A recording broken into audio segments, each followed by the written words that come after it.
What does that mean? It was a saying that was used back when your dad lived his first life. When he was killed in his first life, the attacker said the same thing, like a mantra, and he never forgot it. So when Beck said it this time, he knew. So we wait until this is figured out. I sounded as defeated as I felt. I didn't want this to continue, but I wouldn't risk anyone's life.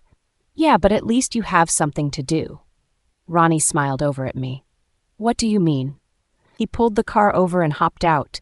He went to the trunk and rustled around for a few minutes before coming back with a laptop bag. Once he settled back behind the wheel, he handed it to me. This is for you. What is it? Open it. He tapped the bag and got the car back onto the highway. I unzipped the bag to find a new, sleek laptop and a new phone. I'm going to ask again, what is it? This is your brand new, never-used, custom-built hacking computer. I stared at the side of his face. I don't know how to hack. I guess you have a new hobby to take up. He chuckled as he quickly glanced at me. What the hell are you talking about? I pulled the laptop out of the bag and there was a book underneath it. I pulled out the book and turned it over in my hands. Ethical Hacking for Beginners. Yeah, your dad also got you a subscription to Hacking 101. It's a website that trains you with games. My mouth had dropped open, and I looked over my shoulder to Lynn, but she was focused on her phone. Why would I need any of this? Because he wants you to learn how to hack. Pretty obvious. Ronnie answered slowly, like I was dumb. I understand that, but why? I pulled everything out of the bag. He left you a letter. Burn it once you read it. I shook my head and turned to face him slowly. What the hell, Uncle Ronnie? I wagged the phone. Why do I need a second phone? That is a hidden phone. You will only message using that if you find something. Ronnie, please, for the love of the goddess, explain. He tapped the wheel. Your father will go into deeper detail, but he believes Vince is involved in some shady business, including the attacks. But we can't access his system from your father's. We assume he has firewalls that protect him from outside infiltration, but someone closer, someone he doesn't suspect, might get through. You need me to learn hacking because Vince might be involved in what exactly? Ronnie nodded. We don't know for sure. We might even be wrong. I hope we are. But we have been having issues with your pack swooping in and steal contracts from us. We originally thought it was just your mom giving them information. Well, I did. You dad always said she would never do that, and now more than ever, I believe him. Ronnie bobbed his head back and forth. Now, normally this wouldn't be an issue, but you dad noticed someone from over here breached our system, but they made a mistake and left footprints. So, if they were good enough to hack you guys, wouldn't they catch me? Ronnie tapped the computer. That is where this comes in. There is no information on here that will lead back to you. You learn to hack. Do your best. Find the information or don't. He lifted the shoulder. You dad is grasping at straws here, kid. Why? Because your mom went from sleeping with Morgan once a year to multiple times this year. He can't survive it anymore. I nodded slowly. He wants a pup with her. I swallowed the bile that threatened to come up. What? Ronnie almost drove off the road. He made it a big thing on her birthday. He wrote it in her card that he demanded her read out loud in front of the pack that they were going to be trying for their own pup. I remember my mother breaking down in my room that night. He realized I was coming of age this year, and he would probably lose control of her once I found my mate. In my previous life, my mother held on until I found out Brandon was my mate. She gave up once she knew I was mated to Brandon. She died in childbirth of their pup. The pup didn't survive either. She is supposed to find out she's pregnant in a few months. Ronnie paled. No. He looked at me and I looked away. A tear fell anyway. She doesn't make it, does she? I just shake my head. I won't let it happen this time. We pulled up to the house and I took a breath. I didn't want to be here, but I knew I had to be. I had to face everything that was done. Even if it hadn't happened yet, I knew, given the chance, they would do it again. Brandon was a foolish man that was easily swayed, and Shannon would kill just to get what she wanted, and that just happened to be my mate. That pathetic mate at that. Nix's voice whispered in my mind, and I snorted. Ronnie looked over at me with a lifted brow. Nix just said something funny. I took another deep breath. You have to see this through. Ronnie's voice was quiet. I know. I take one more minute before I step out of the car. Before I could do much more, my mom was jumping into my arms. I missed you so much, baby. I missed you too, Mom. I pulled away and smiled. Let me at least get fully out of the car. My mom scoffed and hugged me tight again. I came out to warn you. Her words were whispered into my ear. Brandon and the Alpha are here. They are certain you are mates and won't leave until it's confirmed. I pulled back with a smile plastered on my face. Okay, let me be free. I need to grab my stuff. I pushed away what she just told me, and I trusted that Nix and Megan were keeping their focus on my changed scent. That it had become second nature now. We have it covered. Megan's voice cut through the worry. Ainsley, can I have a word? Ronnie's voice was a little shaky, but my mom froze. This was the first time since I could remember that Ronnie even spoke my mother's name, never mind speaking directly to her. She used to speak to him when I was younger, but he remained quiet and stoic. But something has shifted, and I think she realized it. Her eyes darted to mine, and I think she saw the truth there, and she nearly crumpled. Yeah. Her voice was tight, but she nodded and stepped away from me. Lynn had already grabbed her bag from the trunk and was waiting patiently for me. I made my way around the car and grabbed the rest of my stuff. I wheeled the 2 suitcases up to the front seat, and then I strapped my new laptop case onto the first case, covering it with my backpack so it was hidden. I tried my best to ignore the conversation between Ronnie and my mom, but it was hard. I wanted to know what was being said, even if I knew it was just between the two of them. They needed this. Not just for their relationship, but just for themselves. They were friends before everything happened, and Ronnie was forced to pick sides when he shouldn't have had to. Now he was regretting the things he had said. And I'm sure my mom was too. She had to make choices that not only made her hate herself, but also hate Ronnie and my father. She blamed my father for a lot, but when the truth came out, hopefully they could forgive each other. Just like I was hoping Ronnie and my mom were forgiving each other right now. I pulled my suitcases to where Lynn was waiting, and I watched their interactions. Ronnie was saying a lot, and my mom was just shaking her head back and forth. Finally, Ronnie dropped to his knee and bowed his head. My mom gasped, and I started over. My mother crouched and grabbed his hands. Get up, Ronnie. This isn't necessary. She tried to pull him up, but he shook his bowed head. It is Ains. I was your best friend, and I turned my back on you. You needed me. You called me, and I ignored you. I did it at first because I was hurt that you left. I didn't understand why you had to run away. You know why I did it. My mom sounded a little defeated as she said it. Soon, I think everyone will find out the truth, and I just hope that when that happens, you will forgive me. Ronnie bowed to the ground and touched his head to the cement at her feet. Get up. I'm not your Luna anymore. Whoever Gavin married is your Luna now. She pulled Ronnie to his feet and looked away.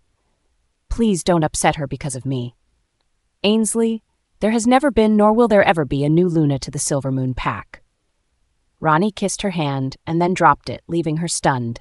He nodded my way once and then turned back to the car, slipping behind the wheel and leaving. What?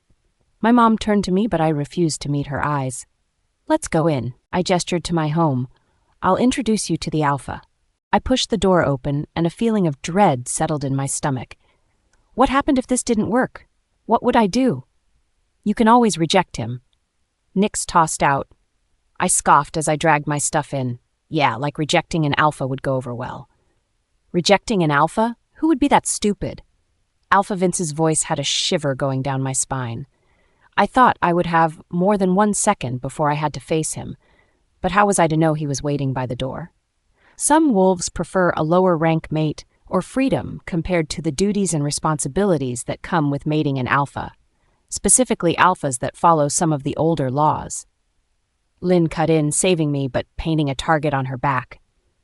You mean weak and stupid she-wolves?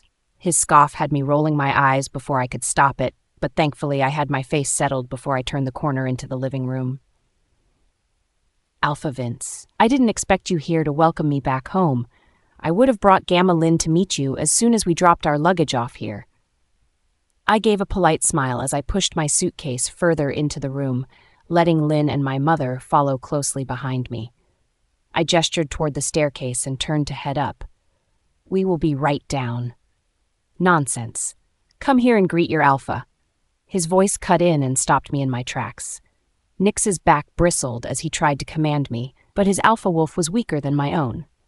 I slowly turned with straight shoulders. I faced Vince with the polite smile still on my lips. Sure. I watched Vince's eyes tighten when he realized his command had failed. I looked over at Lynn, who was wavering under his aura. Lynn bowed her head. Alpha Vince, I am here on a mate visa, so the command is unnecessary. His words were short, and I raised a brow as I turned back. Alpha Vince, your aura and your alpha command are making the others in the room uncomfortable, including your son. I pointed out that everyone else was sweating but still on their feet except for Shannon, who was already on her knees. His eyes closed a little as his aura increased. Morgan hit his knees, as did Lynn. My mother hit the wall but was still standing.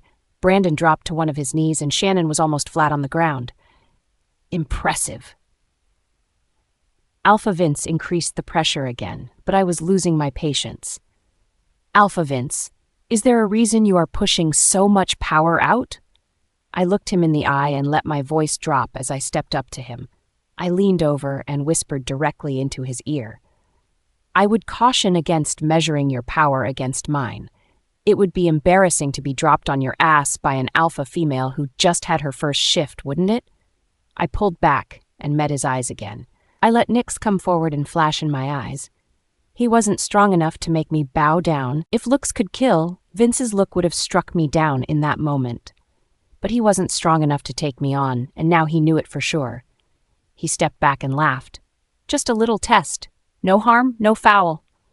He clapped me on my shoulder, and his face was filled with mirth as he turned back to everyone else. But I saw his true feelings. He wanted me dead now, but I was safe for now.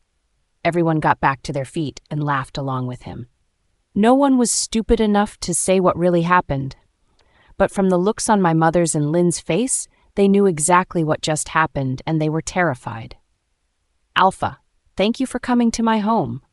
Morgan recovered first. He rushed over to the little bar table he had and came back with 2 whiskeys. He handed one to Vince and took a deep gulp from his own. Watching the two interact was so jarring after spending the summer with my dad. Ronnie and my father were best friends, and they act like it. But Vince and Morgan were completely different. Their relationship was superior and subordinate through and through. I couldn't even tell if they were friends, like they pretended to be. Oh, Morgan, it's my pleasure. Vince turned back to his son and waved his hand. You know Brandon is sure your girl is his mate. I turned to Shannon and smiled and clapped. Oh, yay! You guys are officially mates. When is the mating ceremony? I played stupid and rushed over to Shannon's side. I picked her off the ground and grabbed her arm. I'm so happy for you. But Shannon glared at me, and the room was dead silent. I turned to face everyone staring at me. He meant you, Amy. My mother's voice was soft. I slowly turned away from Shannon, dropping her arm. I let my mouth drop open to keep my ruse going and to show my shock. Why would he think I'm his mate? I found Brandon, who was arrogantly staring at me with hunger in his eyes. I wanted to grimace, but I swallowed the need. We haven't even talked before. Shannon admitted to wearing your clothes around Brandon. Vince smirked, like that was the missing piece of information that would make me jump at the chance of being Brandon's mate. But I just lifted my brow. So, I let it hang there, the simple word that held my disbelief. So, it means that it was your scent I liked, that my wolf was attracted to. Brandon stepped toward me and went to grab my hand, but I pulled away. Or it was our combined scent that you liked. I lied through my teeth. I felt a pang in my chest, and I felt the pain radiating from my wolf. I sent a pulse of love to Megan. This was her mate, after all. It's okay. Megan's words were strong, but tinged with sadness. He doesn't deserve us. Nix's voice floated out to us. During our first life, I felt your bond with this act, and I was content. You will feel a proper bond if we ever find my mate. Do not despair. This is not your only shot at a bond. I felt Megan perk up with that thought. So I refocused on the conversation at hand. Look, Brandon, I can appreciate trying to find your mate, but it's not me. I smiled and I turned to leave. I couldn't let him touch me. If he touched me, he would feel the mate bond, and that wasn't something I wanted to deal with. Megan pushed forward a little. When we have time, I will reject him so the mate bond severs on my side. I wanted to do it now, but Nix spoke up. You need to speak the words, and if you do that now, everything would be for nothing. Dodge the touching for now, and maybe we can use our power to dull the shocks. I walked away from everyone gathered in the living room, but Lynn's eyes widened subtly, and I knew to turn. Brandon again had grabbed for me, and I barely dodged him. Wait. He tried again, but I backed up a step. I said I could appreciate the search, but don't press your luck. You have no reason to touch me, and I would ask you not to. Watch yourself. Vince's words were sharp, but I just cut my eyes to his. I will, once you teach your son not to touch unwilling females. I lifted my lips and made a big deal of scenting the room. I have no mate in this room, and I appreciate if you respect my space. I glared at Brandon. Megan was doing her best to hold on to herself back. She was in effect by his scent, but Nix moved closer to the forefront and lent me her strength not to react to his scent. The in question froze and finally scented the room. Alpha Vince walked closer to him and grabbed his shoulder. Son? He continued to scent the air, but it was Shannon that caught my eye. Her eyes were mere slits, and she was glaring straight at me, as if she knew exactly what he was going to say. But Brandon remained silent. He walked closer, and I backed away, keeping the distance. Amy, I promise I won't touch you. I just want to smell you. I scoffed. The look in his eyes told me he was lying. The man never could lie. I ripped my shirt off, leaving me in my sports bra, and tossed it to him. I wasn't going to let him anywhere near me. His eyes narrowed as I tilted my head at him. Nothing against the future, Alpha.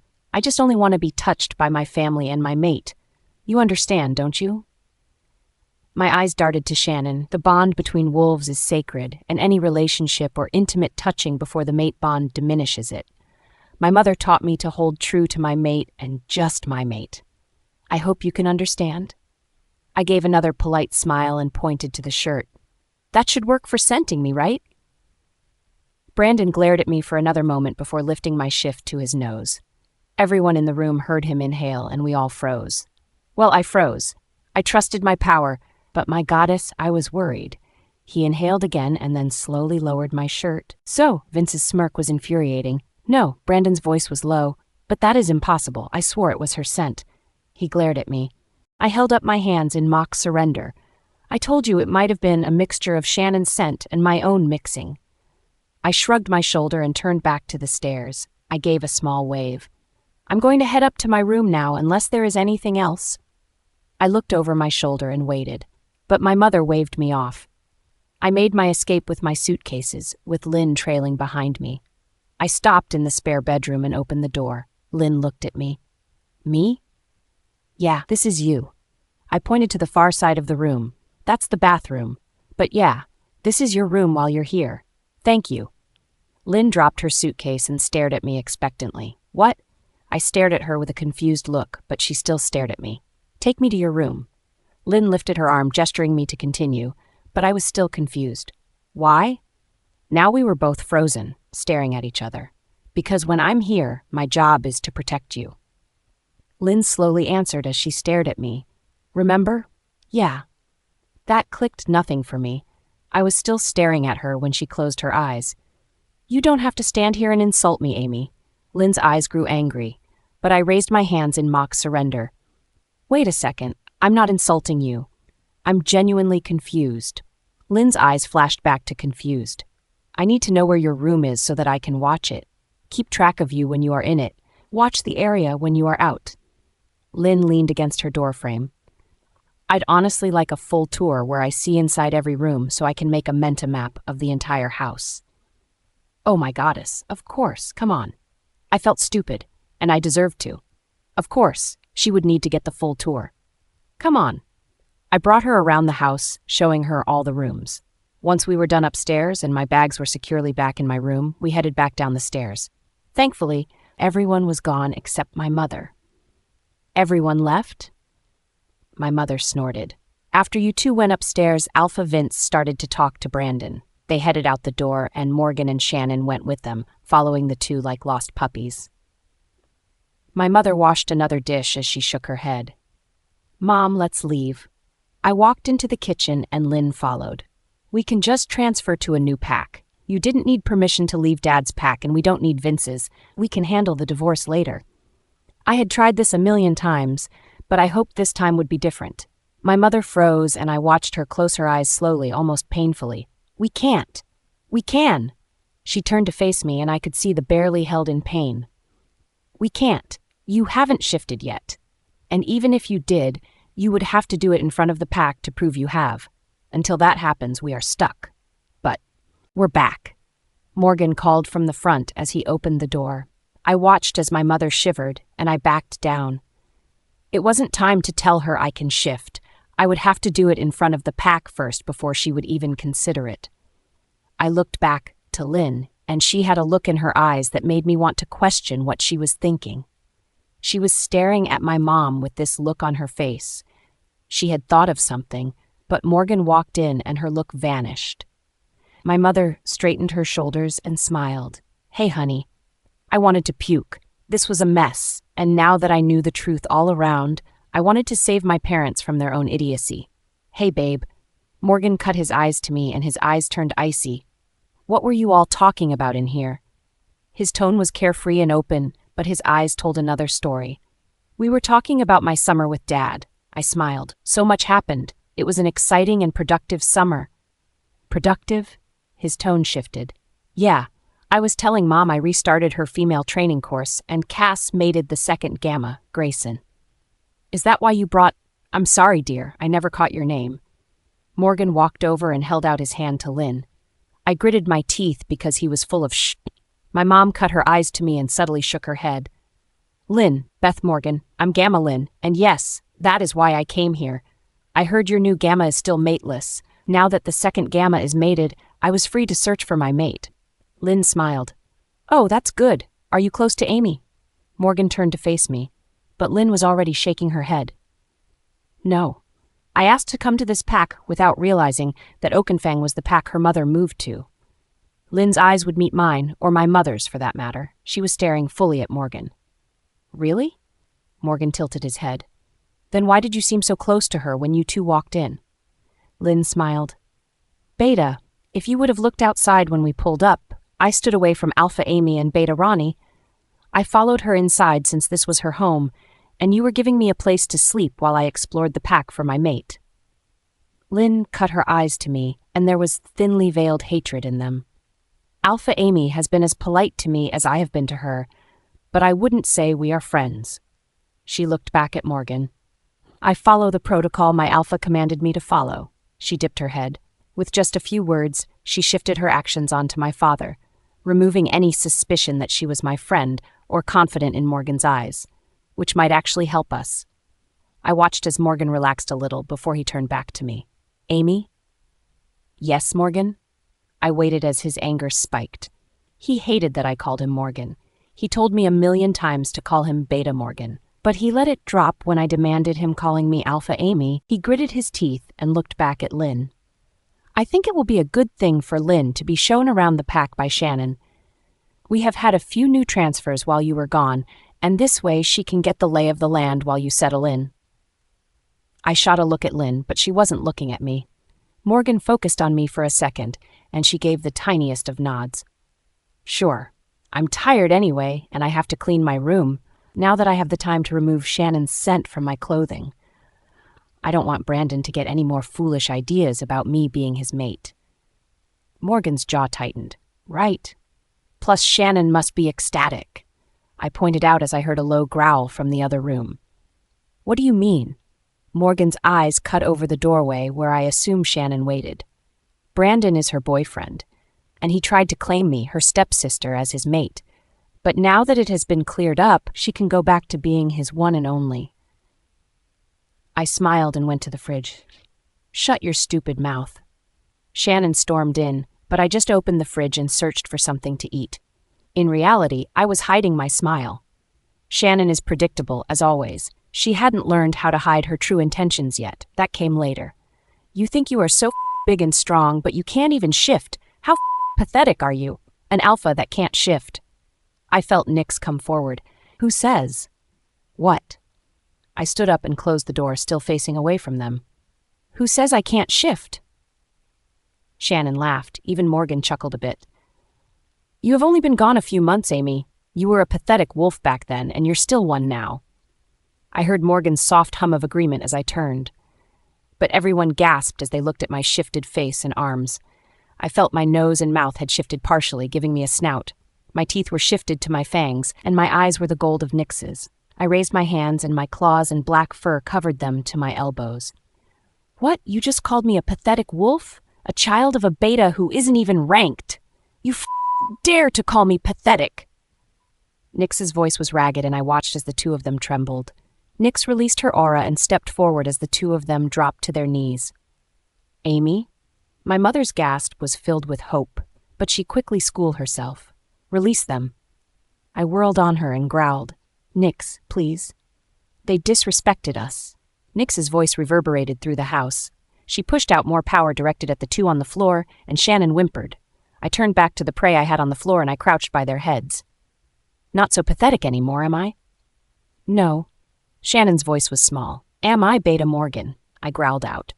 No, his voice was filled with rage. No, what? I got lower and growled again by his head. No, Alpha Amy. He bit out each word, and then I released them. Watch yourselves in the future. So I left them all in the kitchen and retreated to my room. I closed the door and settled myself and Nyx, finally shifting back to my normal face. I'm sorry I lost control in there. Nyx sounded softer, almost embarrassed. It's okay. I smiled as I flopped onto my bed.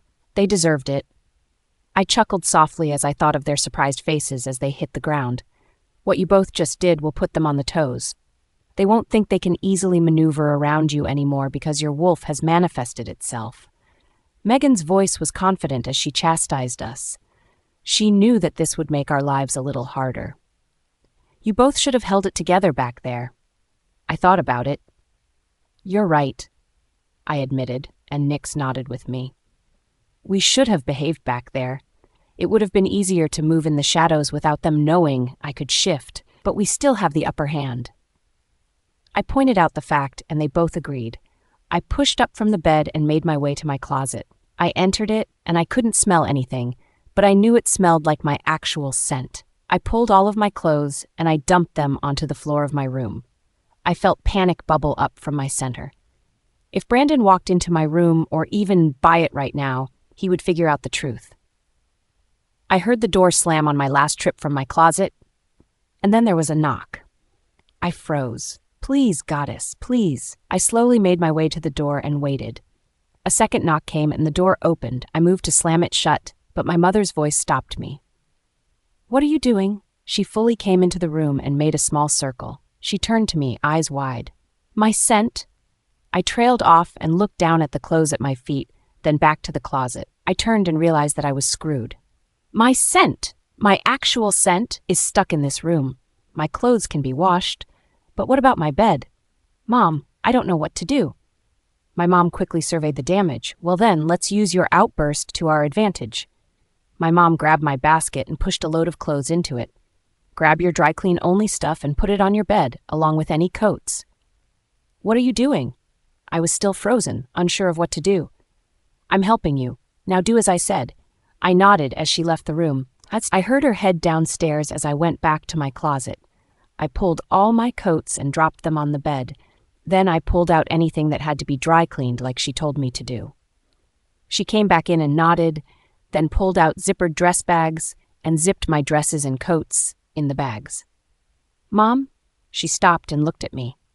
We are going to wash your clothes with dissenting spray. We will bring these to the dry cleaners and explain that someone else wore these, and your wolf has become territorial and refuses to keep these in your room. They need to be cleaned and dissented. Then we will go to the furniture store and buy a new mattress with the same day's delivery and take away for the same reasons. Will that work?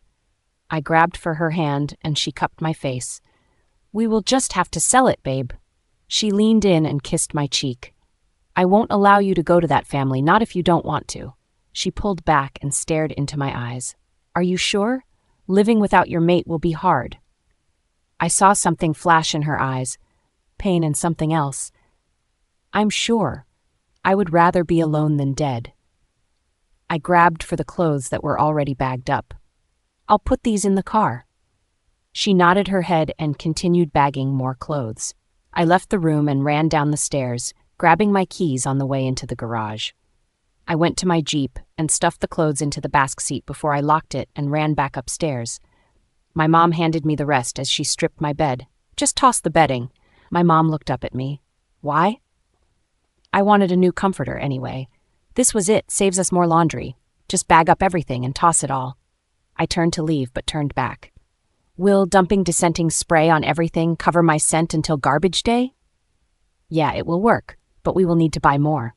I nodded and left to dump the clothes in my car. I came back to my room and my mother was spraying the pile of clothes with a bottle of what I could only assume was dissenting spray. There were 2 garbage bags by the door and she nodded to them. Bring those to the trash. I'll meet you downstairs in a minute. What are you doing? I pointed to the pile of the clothes. Covering our asses until we get back with more spray and finish washing everything. She lifted her lip and continued spraying. She ended up cursing under her breath and unscrewed the lip and upending the bottle on my clothes. Stupid thing would take forever. She pointed to the garbage bags, and I lifted them and ran down the stairs. I ran to the trash and dumped the bags, then ran back. I told you I would meet you downstairs. My mom was using a soaked top to run some of the dissenting spray all over my mattress. I know, but I wanted to lock my door before we left. She tossed the shirt back into the pile and went into my washroom and washed her hands. She came back out and grabbed a garbage bag and went back into my bathroom. I followed her in. What are you doing? My mother started dumping all of my shampoo and conditioner, then deodorant and lotions. She turned to look at me and sighed. Baby, you have been using the same things since you turned 12. They have become almost a part of your natural scent. We will need to find new stuff for you. I stepped back and sighed. You know how hard it is to find a smell that your wolf will tolerate. Yes, I do. But like I said, you used strawberry so much, it accented your natural scent. I'm worried that if we don't change it, it will still be too similar. She came over and kissed my head. She buried her nose in my hair and took a deep breath. Your scent is burned into my soul, and this new one is still close enough. She pulled back and looked at me. I don't want you to go through all of this, only for Brandon to find you one day and think you smell close enough to his mate that he grabs you. If he feels the sparks, your entire plan falls apart. I'm just going to reject him when I have the space to do it, without him figuring it out. My mother grabbed my face. You can't. She was squeezing my cheeks so much my lips puckered. What do you mean I can't? I have to. Amy, if you reject him, he will feel it. He will go absolutely insane when he figures out his mate rejected him without facing him. His wolf will search you out, and he will come to you first. Why? I pulled her hand off my face. Why would he come to me? Because every other wolf would kill to be his mate, but you were the first woman to turn him down.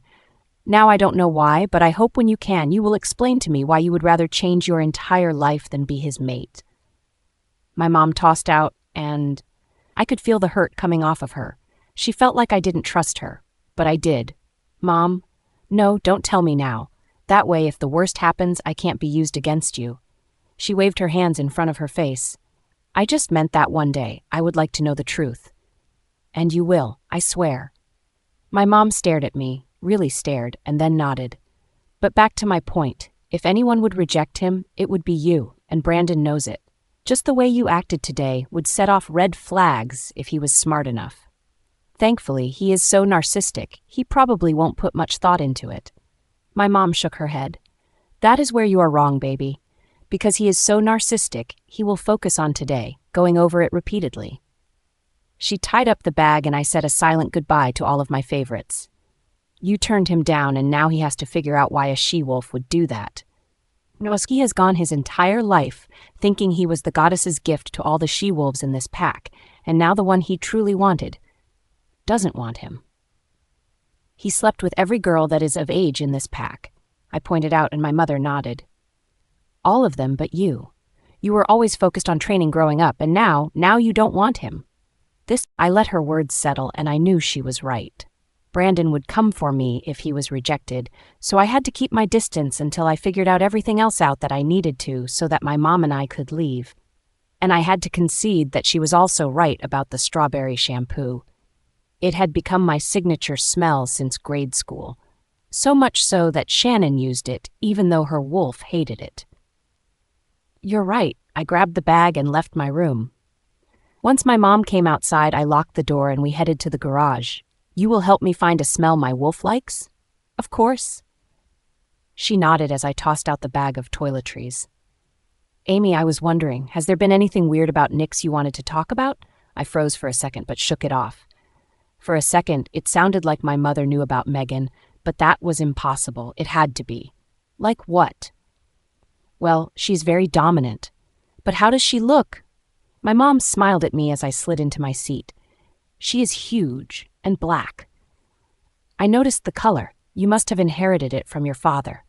She smiled for a second before it fell. But what else? She has her golden eyes. I looked over at her. I can show you when we get home if you want. My mom perked up at that. Yes, can we go for a run, just the two of us? You never go for a run, Mum. I backed out of the garage and headed toward the mall. That's because no one here could keep up with me. I barely heard her say, but she just shook her head and stayed quiet. We made our way to the mall, and the first stop was the dry cleaner. We walked in with our arms full of clothes and just stopped. What are the chances? Hello, ladies, what are you two doing here? Vince's voice called out, and I wanted to shiver, but I realized I could use this chance meeting to my benefit. Vince had a barely kept secret, and I was going to use it to my advantage to get something I wanted without raising any red flags. I quickly adjusted my tone and temper.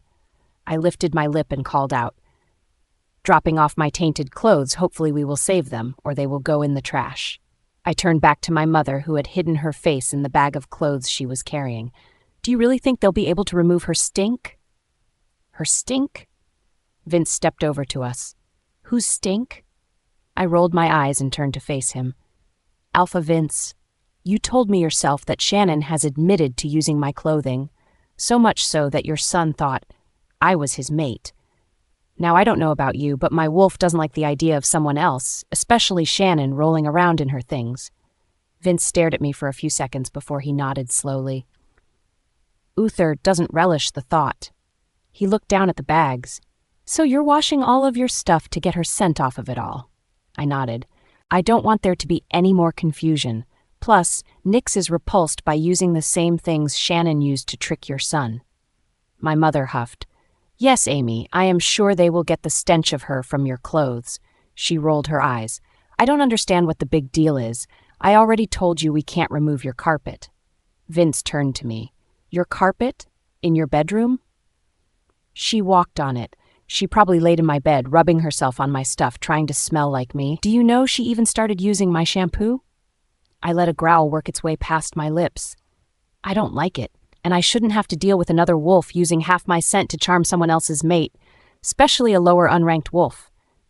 I lifted my lip in disgust as I looked at him. I saw the agreement in his eyes. I knew who he was from my past life. His outlook on lower wolves was something I had to combat daily once we took over the pack. I tried to be a caring, loving Luna like my mother's way, no matter the rank. Every day I had to fight Vince's prejudice, and I hated it and him. But now I could see the wheels turning in my mind. There is a company that I use now and then. Bingo, I wanted to roll my eyes. He used it weekly after the big pack meetings he threw together, but I needed him to offer it up. Otherwise, he would see it as a red flag and focus on me. A company? My mother huffed another breath. Just a mom trying to deal with her insufferable daughter. For what? They have perfected cleaning carpets so that unwanted scents don't linger. He snapped his eyes to my mother and then back to me. I know how it feels to have an alpha wolf who is territorial. It's not Amy's fault, Ainsley. I smiled and turned to look at my mother. I told you. I pouted. You kept saying it was too much, that Shannon was my sister and I should just get over it. Well, she is, my mother pointed out, but I let out another growl. She is an unranked wolf who used my belongings to trick the alpha's son into dating her. I threw out and I watched as Vince's eyes tightened. He apparently hadn't thought about it because Shannon was Morgan's daughter. She acted as if she was ranked. She walked around and treated everyone as if she was a beta, but in fact she wasn't even strong enough to be a second gamma. That is neither here nor there. Vince's voice was tight. Here. He fished out his wallet and pulled a business card. Call them. They can usually do the same-day cleaning. Once you're done here, you can call them to come out. My mother huffed out a breath. Well, after this we have to go buy her a new mattress. She refuses to even touch it, said it was tainted. My mother tossed out, exasperated, but Vince actually nodded. She's right. Shannon was desperate for my son's attention. Vince was quiet for a minute, then he looked at me. It wasn't until Brandon came of age and was smelling out his mate that your sister made any headway. I nodded. She probably stole an outfit, thinking it was cute, and might get him to look, but it was the combination of our scents that pulled him in. I shook my head in disappointment. I'm sorry I helped fool Brandon. It wasn't intentional at all. Brandon and I have always had a cordial relationship, and I wanted to keep it that way. Why? Vince stopped me. I wanted to curse, but I answered honestly. My mom always said that our mate was sacred, and I didn't see a point in chasing after men I had no reason to. My mom always said that when I came of age, I would find the perfect match for my wolf and the soulmate of my human half. So why would I add feelings into the mix until I had to? There is no point in falling in love when I wasn't sure if that was the person I was meant to be with. I tilted my head and said the one thing that would seal this for Vince. I wanted to remain pure and untouched for my mate. I wanted to gag. Even though it was truly how I felt, I didn't like the way he was staring at me, almost leering. His smile was somehow worse. He grinned and nodded. Your mate will be a very lucky wolf. He looked me up and down, and I held back a shiver. Thank you, Alpha. I can't wait until I meet my mate. I smiled and then turned to leave. There is one more thing, Amy. Vince grabbed for me, and I was too slow to evade him with everything in my arms. His fingers stroked down the bare skin of my arm, almost caressing me. What is it? I turned and slipped away from his touch. You are just 18, and I know it is a distant issue, but mates are harder and harder to find nowadays. You should set a time frame for yourself. Find a wolf, like my son, of equal strength that you can build a relationship with. That way. He trailed off and he was rubbing his fingers together like he was thinking about touching me again, and I could feel vomit rising in my chest. That way what, Alpha? He shook himself and smirked. That way, you have options in case you don't find your mate. Or if the worst happens and goddess forbid your mate betrays you, you know where to turn. His smile was predatory, but I ignored it. That is very smart advice, Alpha. I will have to consider it and look at who my options for building a friendship with. I smiled and bowed my head, and my mother did the same. We made our way to the counter and handed in my clothes. Thank you. I smiled as we walked out of yet another store. I was exhausted, but we still had more stops to make. I looked at everything in my hands, my new sheets, blankets, pillows. Everything we threw away, we had replaced, except for my bed. I'm tired, my head hurts, and I'm whining. My mom finished, but she smiled. We just need to get you a new mattress and get the old one hauled away. Plus, finish the laundry and get the carpets cleaned. I pointed out. She closed her eyes. I forgot. She stretched out her back and tied her hair up. Now let's finish this part up. I still need to fix dinner. Why don't we just order food? Morgan and Shannon will survive a day of takeout. My mom rolled her eyes and I watched as she bobbed her head back and forth. Then she decided. Fine, you're right. She gave a final nod. We will grab pizza and they can just suck it up. Yes, I pumped my arm and pulled her into the mattress store. I wanted this day finished so I could curl up in my fresh bed. We walked around for exactly 5 seconds before a salesperson came up, and within another 20, we were walking out with a delivery time of an hour. Werewolf businesses rock. If this was a human store, it would be days until I could get my new bed. Yeah, well, they only help the neighboring packs, so they have an easier time. My mom pulled me toward the exit. Let's go grab the pizza. I still have that mountain for clothes to do.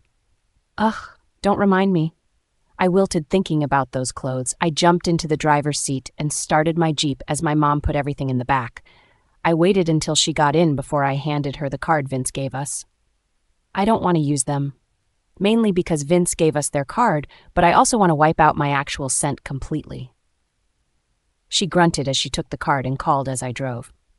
Hello. Yes. Do you have availability today? 1 room. Yes, a bedroom. Alpha Vince gave us your card? Oh, you can. Perfect. I listened to her as she set up everything. Then she called in the pizza. I headed to the pizza place, but she pointed to a different parking lot. What? My mom touched her lips as she finished the order. I pulled into the parking lot and waited for her to tell me what we were doing here. She hit end and turned to me. The carpet guys tried to give me the runaround until I told them Vince gave us the card. Now, they will be at the house in an hour. Okay? The pizza will be ready in 20 minutes. She opened the door, but I grabbed her. Okay, but why are we here? I pointed to the strip mall. We need dissenting spray. Right. I was apparently dumb because that didn't seem like the answer to my question. I twirled my hand. What does that have to do with the strip mall, with a nail salon, a survival store, and what looks to be a Tex-Mex restaurant? Amy, where do you think dissenting spray comes from? Same place where we get laundry stuff from, Walker's. Walker's is the werewolf community's version of a superstore. They had everything. No baby. Dissenting spray is made for hunting parties and survivalists. It's to stop rogues from smelling you. She opened her door again and waved me out of the car. Come meet Carl. We walked to a store with blacked-out windows. Who the hell is Carl? She just laughed as she walked into the survival store, Wildwood Survival. Hey, Carl. Luna Ainsley, fancy seeing you here. The giant of a man smiled from behind the counter. And who have you brought to visit me? This is Amy. My mother pulled me beside her and wrapped her arm around my waist. My daughter. You brought your pup to meet me? Carl raised his eyebrows and had a giant smile. He looked at me. You are a pretty little thing, but let's see how strong you are. Carl slammed his aura out to clash with me, and he was staggeringly strong. He just wasn't as strong as I was. I gave a toothy grin and slammed my aura out to meet his. His eyes widened as he hit his knees. Holy goddess. I pulled my aura back in. Sorry. I gave a sheepish look, but he laughed. Don't be sorry. If I was going to choose anyone to follow, I have to make sure they are worth following. I turned to my mother, then back to him. I won't be the Luna of the Oakenfang pack. He lifted a brow. Who said I was talking about that pack? That stopped me for a minute. I looked back at my mother and she smiled. Carl here is what you would call a nomad. He was a part of my father's pack, but trailed with me to your father's and then to here. He refused to swear fealty to Vince, so he stays off pack lands. He set up shop here, and since he is one of the few warriors skilled enough to make dissenting spray, Vince tolerates him. My mother went over to Carl and kissed his cheek. Always a pleasure to see my Luna. Oh, so he meant he follows you. I bounced my finger between the two, and my mom looked up at Carl, who also gave a tiny nod. Yes, and no. Carl here is also a shaman. A what? A shaman. My mother held out her hand and I walked over to them. Your father had his grandmother's help with his pack. She stared at me. My father had Carl. I could see it in her eyes. She was asking me to understand. Shamans are like grandmother? I tilted my head and Carl laughed. Yes and no. This time it was him. We are blessed by the goddess, but our gifts are different. We connect to the land and the goddess, but we mostly get these feelings. Feelings? Yes. Say, a wolf comes in and he is sick. I might get the feeling of pain or feeling uncomfortable. I can't see a clear picture, but I know something is wrong. He tried to explain, but laughed. It's not much of an explanation, but if you had it, you would understand. Daddy, who are you talking to? A little girl came from the back room. Come here, Carly. He waved her over and picked her up from the ground. I want you to meet someone very special. The little girl was adorable, with bright blonde pigtails and chocolate brown eyes. Her mouth was smudged with what looked to be peanut butter and jam. Carl, you never told me. My mom covered her mouth, and I could see tears welling up in her eyes. You have had it rough, and I couldn't risk it. His eyes danced between us. Vince would have tried to take her. My mother gasped, and I knew something was about to happen. I walked back to the door and locked it, flipping over the open sign for good measure. I don't know what's happening, but I think this would be a good time to get away from prying eyes. I stared out of the door and searched the empty parking lot. What's wrong? My mom went to come over to me, but Carl grabbed her arm. Something is coming. I turned back to Carl, and he nodded. You knew? Not exactly, but I brought my kid with me today when I've never done it before. He hugged the little girl tighter. Why? Because you needed to see there were people loyal to you. His words were a whisper as his eyes clouded over. I looked back to the parking lot and I saw Vince and Brandon walking over. Mom? Yeah, baby. Take Carl, and hide. My mom pulled Carl and the little girl into the back room and I turned back to the store. I scanned the room quickly and saw a shelf of dissenting spray. I rushed to it and grabbed a bottle before throwing it onto the ground and stepping on it, breaking the bottle and sending the liquid rushing out. The smells from around the room disappeared, and I went to the back room and grabbed a wet floor sign and the mop. My mother's wide eyes met mine, but I held my finger to my lips. There was a knock on the door, and I could see the fear in little Carly's face. But my mom held her tightly as Carl just stared out with his blank eyes. It was like he wasn't there anymore. I walked back out. Just a minute. I called and put the wet floor sign out. I stomped in the liquid, sending it splattering more on the floor. The knock sounded again.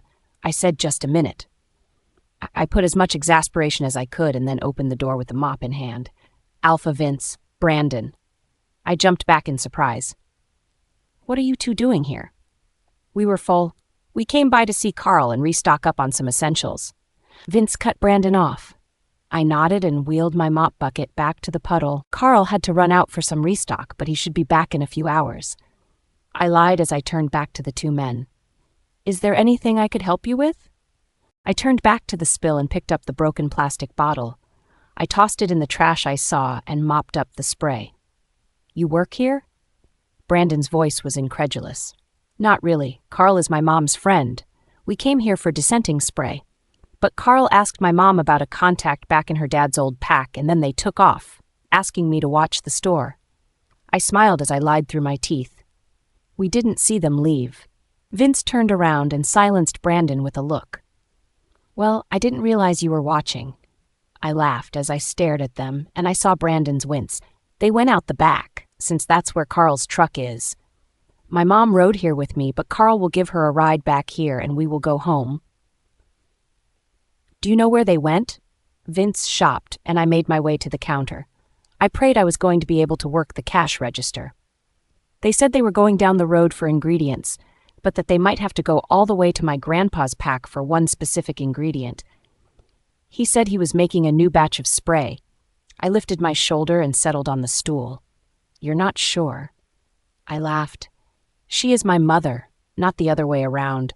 I am sure there are a ton of things you do that Brandon doesn't know about. Vince stared at me. Yeah, but I'm the alpha. I tilted my head. I think you forget sometimes that my mom is also an alpha. I raised my shoulders again. I learned a long time ago not to question her. Vince gave a quick nod and grabbed a few things. Brandon, on the other hand, came over to talk to me. He leaned on the counter and gave his best charming smile. Hey, Amy. I furrowed my brows. What was he trying to do here? Hi, Brandon. How are you? He stared into my eyes, but I could see him flexing the arm he was leaning on. I had to do a slow blink to cover my eye roll. I'm great. How are you? I politely smiled and looked over to Vince, who was staring at us like a stalker. When his eyes met mine, he went back to shopping. I'm great now that I see you. I nearly gagged. I nodded along. Oh, really? Did you have something you wanted me to tell Shannon about you? Or did you like to lose your phone and need me to tell her or something? I played stupid. What? I just wanted to see you. Brandon straightened and sent a weird look to his father, who, by the way, was once again staring. Why? I leaned down over the counter and rested my head in my hands. Why what? Brandon tried to recover. Why did you want to see me? I sat back up as he tried to lean close. We aren't friends, barely even acquaintances. I think we have barely said a few words to each other, and most of those were about or because of Shannon. You know, my stepsister, the girl you are still dating. I smirked at him as he did his best to recover. That's only because... He trailed off and looked to his dad. I watched as Alpha Vince mind-linked him, and he turned back and smiled. It's because you were so beautiful. I was intimidated. I talked to Shannon about you, and she swore you would become interested in me if we pretended to date. He leaned back over the counter. It was all just a ploy to get your attention. I leaned back onto the counter, and I watched as his smile got bigger, more confident. I leaned in really close to his face, and when I was a hair's breadth away from his lips, I looked him in the eye. Well, it was hard not to pay attention when you and Shannon hooked up for hours in the room next to mine. He jerked back and his smile dropped, but mine got bigger. You seem to have good stamina. But come on, did you really believe that was really how she sounds? It was right out of a movie, a bad one. I pushed back off the counter. I turned to Vince and back to Brandon. If you really wanted to catch my attention, sleeping with my stepsister was probably the worst way to do it. I want a mate who waited for me, just like I did for them. This time around, I was sticking to my morals. In my last life, I looked past it. And look where that got me. Now, is there anything I can help you with in the store? Vince walked up to the counter with a few things. Now, Brandon might have gone about talking to you in the wrong way, but he only had good intentions. He put everything on the counter. Yeah, I heard what his intentions were through the wall most nights. I snorted my laugh. I can appreciate the effort. Really, I can. But I have a rule. I don't date someone a friend or family member has dated. I met Brandon's eyes. I sure as heck won't sleep with the same men. I watched as he deflated. What? You can't be serious. He looked at his dad. I could see the disbelief on both their faces. What are you saying here, Amy? Vince tapped a finger on the countertop. That you would only be with a virgin man? His laugh was annoying. If that is a requirement, I think you will be alone for your entire life, Brandon chuckled. I nodded. I mean, it's possible. Vince straightened. You can't be serious. Why not? Are virgin male wolves that elusive? They both stared at me like I had lost my mind. What? When a male wolf enters shifting age, their aggression and hormones go haywire. The only way to stop them from killing others in the pack is to ensure they have a partner to take their excess energy on.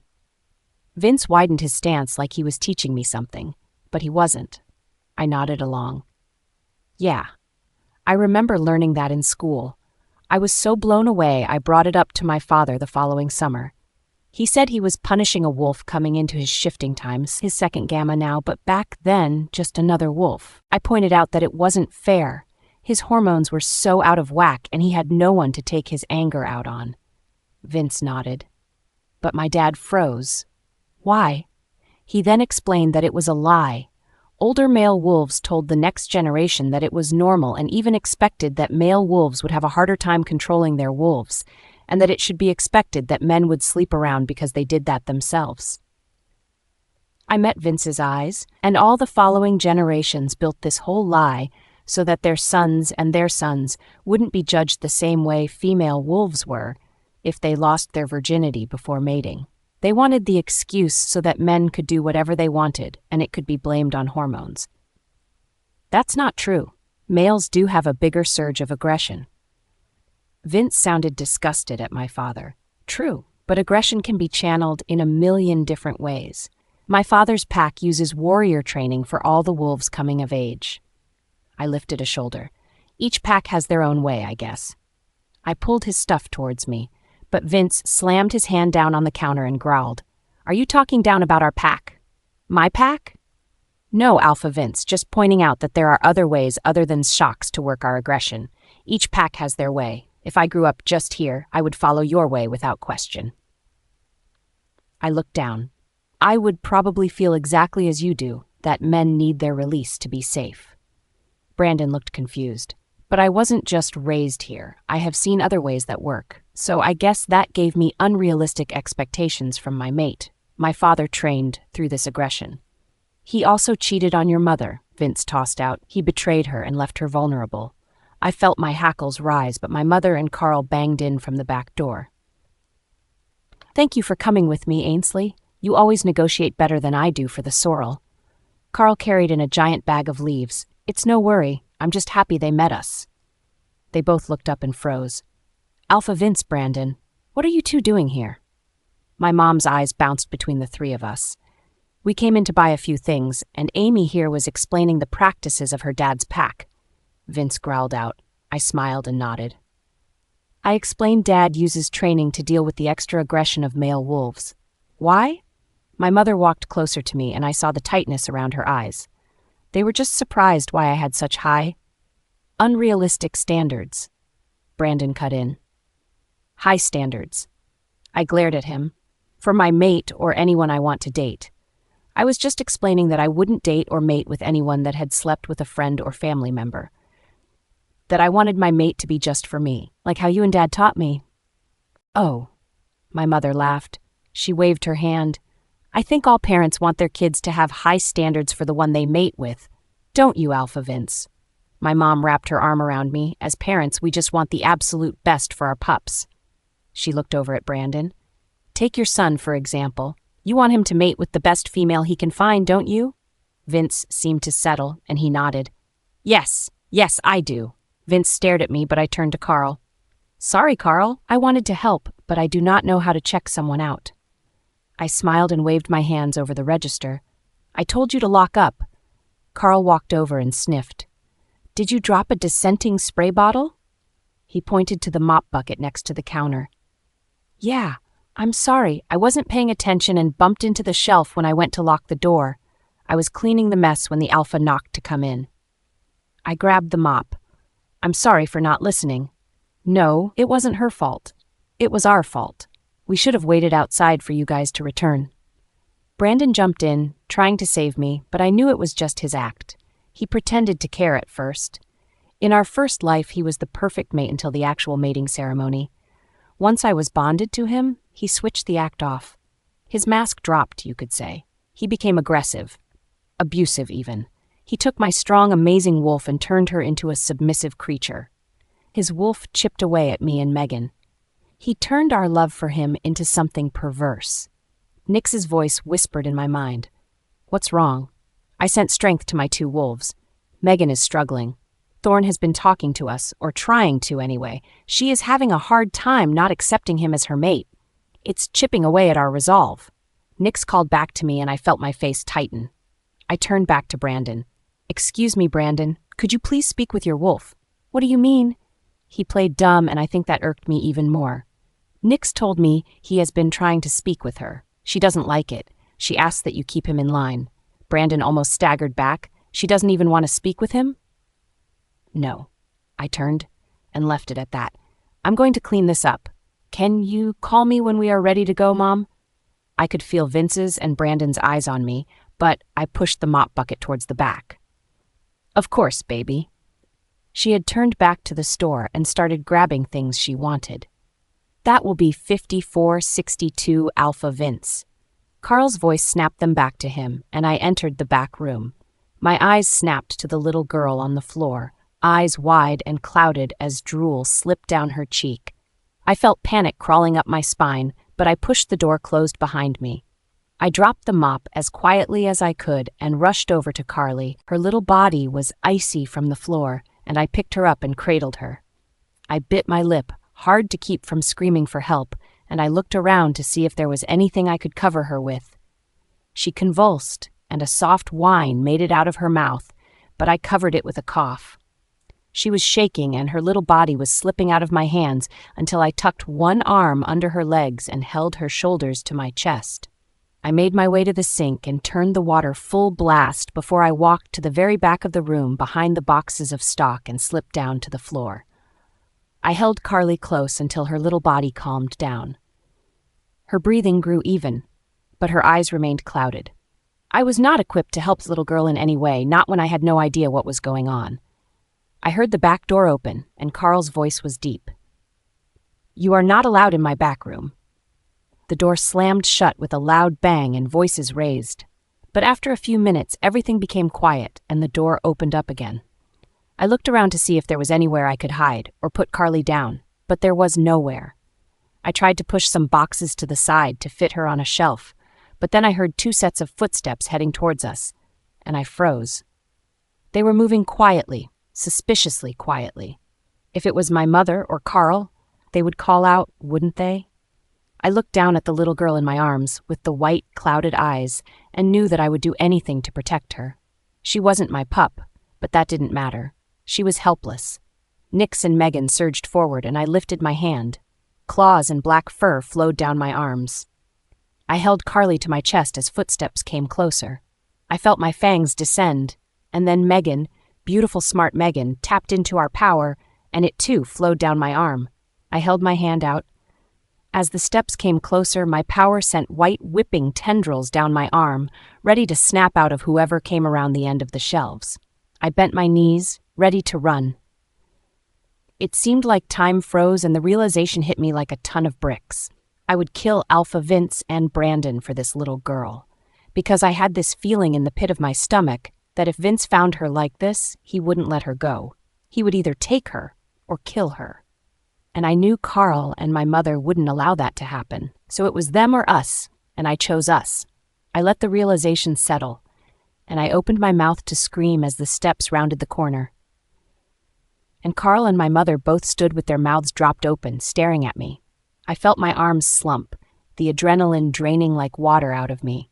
My power and fur receded, and I was left a little shaky. Carly thrashed again, and I held her closer to my chest so I wouldn't drop her. I don't know what is happening to her.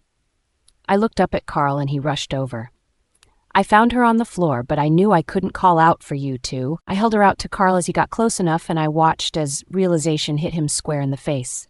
He paled and looked back at my mom and shook his head. Fuck. What's wrong?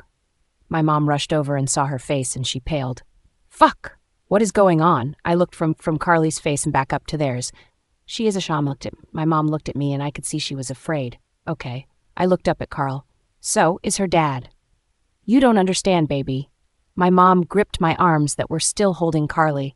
When Carl came into his power, shamans were accepted, rejoiced even. Okay, so why does that matter? I looked at Carl. He's your age. No, baby. Shamans live longer than most wolves, and there is only one at a time. My mom looked at Carl. What are you saying? I pointed to them both. It means that now that she is coming into her powers, I will. Tears appeared at the side of his eyes. I'll be... It was like he couldn't finish the sentence, and my mom laid her hand on his arm. It means that Carl is going to die. I reeled back. What? Why? Carl swallowed. Shamans are rare, something I think you have a little bit of understanding. His eyes met mine. But there has to be a balance. Too many would throw the world into chaos. My mom finished. How long? Carl shook his head, and a tear fell onto his daughter's face. There is no way to tell. She has to come fully into her powers, and the goddess in her wisdom gives the current shaman time to train them. So we have time. I swallow past the lump in my throat.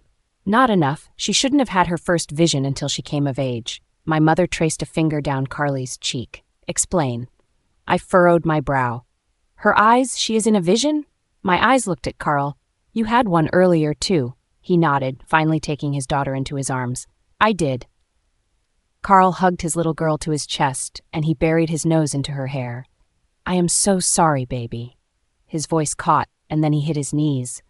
I watched as this enormous man, this wolf, broke down. Mom. I looked up, lost only to find her just as lost as I felt. We don't have long. My mom's words barely carried over his sobs. Carl once told me he started having visions when he was 16, and by 18, his grandmother was gone. She bit her lip. The earlier the visions start, the more powerful the shaman, the faster they master their powers. I felt my mouth drop open. Carly was 4 or 5. Her small body was still flopping around, stuck behind the veil of her vision. The faster the last shaman dies. I finished, and she nodded. The silence settled around us as Carl mourned over his daughter. But we aren't for sure. I waited, hoping someone would say something, anything, but my mom and Carl stayed quiet. Amy? My mom started.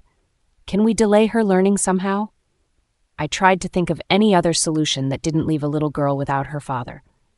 No. Carl's voice was soft. If I even try, then the universe kicks in, and we have a shaman that doesn't know their full potential.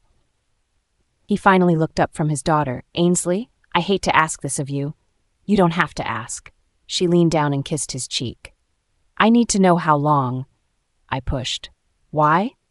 Carl looked at me. Because. I walked away and came back. My skin was itching to tell them to leave now. Something was screaming at me to tell them to pack up their and hide. What do you feel? Carl's voice was deep, thoughtful, and terrifying. What? My mom looked at Carl, but he wouldn't move his eyes from me. You need to hide. You need to leave. Nothing good comes from you being here.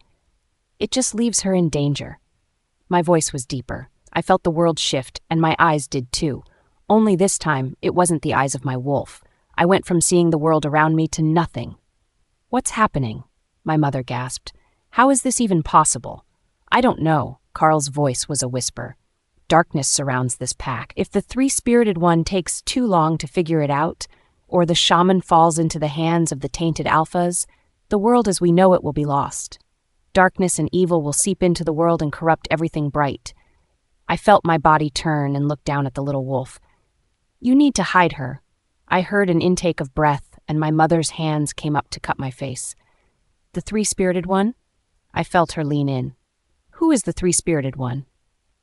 I felt my head tilt. You know who the three-spirited one is. Luna, you need to find out the truth of your past before you ruin your future. She shuddered but pulled me into her arms. Carl? My mother's voice trembled, and I wanted to reassure her, but I wasn't myself. I know it's terrifying, but just like me, she will come out of it. What is it? She has done nothing like this before. What changed lately? Nothing. My mother started, but then stopped. The beginning of the summer, she woke up and was just different. I heard her shift. She said she needed to hide her scent, and I called my ex. I knew that his family had power. It wasn't really hidden in the pack, and he could help her. She came back with an unfamiliar scent, but that's it. Wolves can't change their scent. Not alone, and not for long. Carl's voice was strong but quiet. The only way for Amy to have changed her scent would be if the goddess herself granted her the power of her father. What does that even mean? There are some wolves that come from a family that have human ancestors, ones that have powers. Yeah, Gavin's grandmother had power. Well, he said she did. Any descendants of hers will have to go through an awakening, just like a shaman. If their powers are awakened and they are able to balance them with their wolves, then they can shift and use their goddess-given power. Three-spirited, I heard her intake of breath. Goddess, no.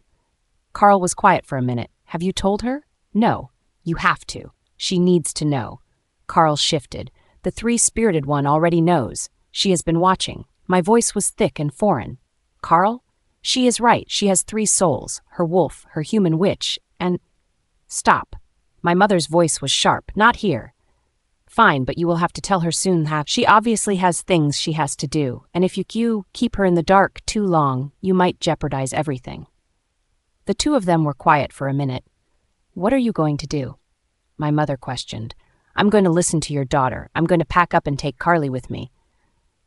Where will you go? I don't know. We have nowhere safe. The voice came from me. Silver Moon will be a safe haven for you and your child. There is a pathway under the gazebo.